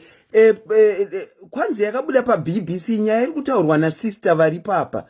Inonzi yakaitika kuchechi inonzi Spark Nation. Saka unogona kutogoogla kana kuenda ku YouTube ukanoona Spark Nation yakaitwa ne BBC. I think Spark Nation was the biggest one. Akawanda macheche akadaro, especially my charismatic churches that are encouraging designers and stuff like that. So just for us just to be careful, please follow up on Hannah, especially our first year uni students or even good college as well. And when my pastors and when my churches are going through trading, the tip money and we'll trade it for you. And I go under the deal with money and then Ndoma Bitcoin. And then they can't tell their parents, and it's a lot of Zimbabwean children in this situation. Okay, caller aruna kupa warning, especially kuma students that get my loans. Kuti do not be enticed zvekunzi tipei mari tikutredherei mari muwane yakawanda kana kuti tipei maloans yenyu muchazoona zvishamisiko zvinoitika. Saka young youths and students, be wary of mari dzemaloans dzamunenge mapiwa muchipinda mumachechu. Let's be careful, because kana mari yako iyo yatodyirwa zvinoreva kuti wakunonetsa kuvabereki kuda mari yesustenance. Saka let's be careful. Hakuna zvekunzi ndikumultiplyire mari kana kunzi ndikunamatire mari izouya yakawanda kana kunzi ndinonoitrader mari izouya yakawanda. There is nothing like that. Anditi vechidiki. Thank you so much, caller, for sharing this. Thank you. Ngatichivharai wedu. Ngatichivharai. I think tambonzwa nezvemachechi tinogona kunyatsozviita nguva inoteera. Asi nguva inoteera tinenge taakuti ngatinyatsodiscussai properly nezvinhu zvandatanga ndichitaura zviya kuti what is happening with macheches. Tanga chida kunzwawo vanoenda kumachechi tinenge tapatiza. Idzo dzekuputsirwa hari idzi zviri kushanda here? Zvemared oil zviri kushanda here? Zvecheni zviri kushanda here? Zvekunamatirwa nana papa zviri kushanda here? Kana mabvisa mari dzamunenge mabvisa kunzi God will bless you back, makablesswa back here? Yakamultiply here mari kana kuti yakaendera mahara? Pamwe ndozvatingazoda kunzwa next time kuti what is happening with today's churches. Ndati vakomana vari kubuda kuchitungwiza vanetsa, kuchaitungwiza vakomana vari kubuda kuchaitungwiza vanetsa. Why is it my churches amazuva ano everybody should be speaking in tongues? Why? Yiza marwei ndaisa nechigunu. Ndaisa nechigunu. Aishado ndaisa nechigunu. What is happening in today's churches? What really is happening? Saka probably next time we can discuss this. Nasi tinenge tanyanyonzwa mo zvakarerekera kumapostori. Nasi mapostori ambobatwa please. Ambobatwa zvekuti I sincerely hope patinoenda kuno uchanditengera brashoka kana nechiya chakataurwa naSIS MELLY futi. Thank you. Ndichatengerwa na Hither hanzi brush hanzi yenyu ndinoendaisa nechigunwe. Isati zvigone zvemakeup zvinotogonwa nana Hither, isati zvigone. Saka achanditengera brush Hither. Saka tikambotaura izvozvo next time yatinoita pamwe tomboningirikina tombopawo sabbatical leave kumapostori.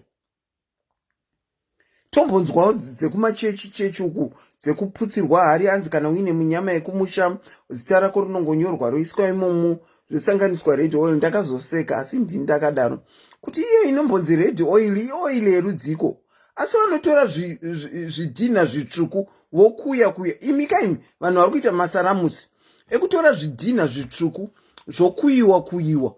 Red oil inowanikwa kupi? Asi ndeye mabhasikoro. Zvokuyiwa zvidhina kusvikira yapauda zvidhina zvitsvuku zvokuyiwa kusvikira yapauda tsvuku. Votora baby oil kana kuti olive oil yoiswa ningiriki palm oil. Hezvo mumwe atotibudirawo pachena red oil is palm oil. Hanzi palm oil zvinoita itofunga kuti zvigudhina zvakakuyiwa votora olive oil kana baby oil zvosanganiswa izvozvo. Iyo palm oil inobikiswa ndiyo yanzi red oil. Asi vasadaro vanhu weduwe, ende kuri kukarawo kwedu kuda kubatsirwa. Pangonzi pari kuprofitwa wapo, pangonzi pari kuprofita watopfugama wapa mberi, pangonzi pari anointing oil inobikisa iyo jollof rice, iyo palm oil wapooneka bhodhoro kako, pangonzi wristband wapo. Vamwe vaitengesa magaka nechibage kwavo uku, zvichinzi ukangodya magaka nechibage unotenga watoningirikira, watoningirikira, watonamatirwa. Imwe ndakaonawo imwe chechi profeti vanoisa oili pamacheya, zvonzi ukangogara usina kupukuta oili iyeye unotenga wato anoitika. Vakomana vanhu vaisumuka vachienda kudzimba nehembe dzavo dzakanaka dzazara oili. Munoziva kuti oili inonetsa sei kubva pahembe. Vamwe ndo vakabhirivhiswa kuti ukauza lipstick yavo ine vakati hanzi maparticles, vakati maparticles. Pastor prophet vakati maparticles, le lipstick yavo ine maparticles anoita kuti blood, lipstick ine maparticles anoita kuti blood rako rinyatsofambe zvakanaka. Takanzwa zvana aguma zvatakanzwa. You know the end of the story. What is going on with today's churches? Hanzi maparticulars, hanzi ine maparticulars. Anchazoti wakati chi hanzi red lipstick ine maparticulars anoheupa ropa rako. Vakomana tichingobhilivhiswa. Vamwe varume vakuru ndo vanonokisa bhutsu dzana papa. What is going on in today's churches? Murume mukuru kupfugama kunokisa bhutsu yana papa. Vamwe ndo vari kudyiswa hushwa, vamwe ndo vari kusprayiwa dhumu, vamwe vari kumwiswa weti. What is going on nemasvondo anhasi? Zvakangooma wedway. From me, Auntie Selina, I was your host and presenter tonight. Until we meet again, takuita part 2 of chii chiri kuitika nemasvondo.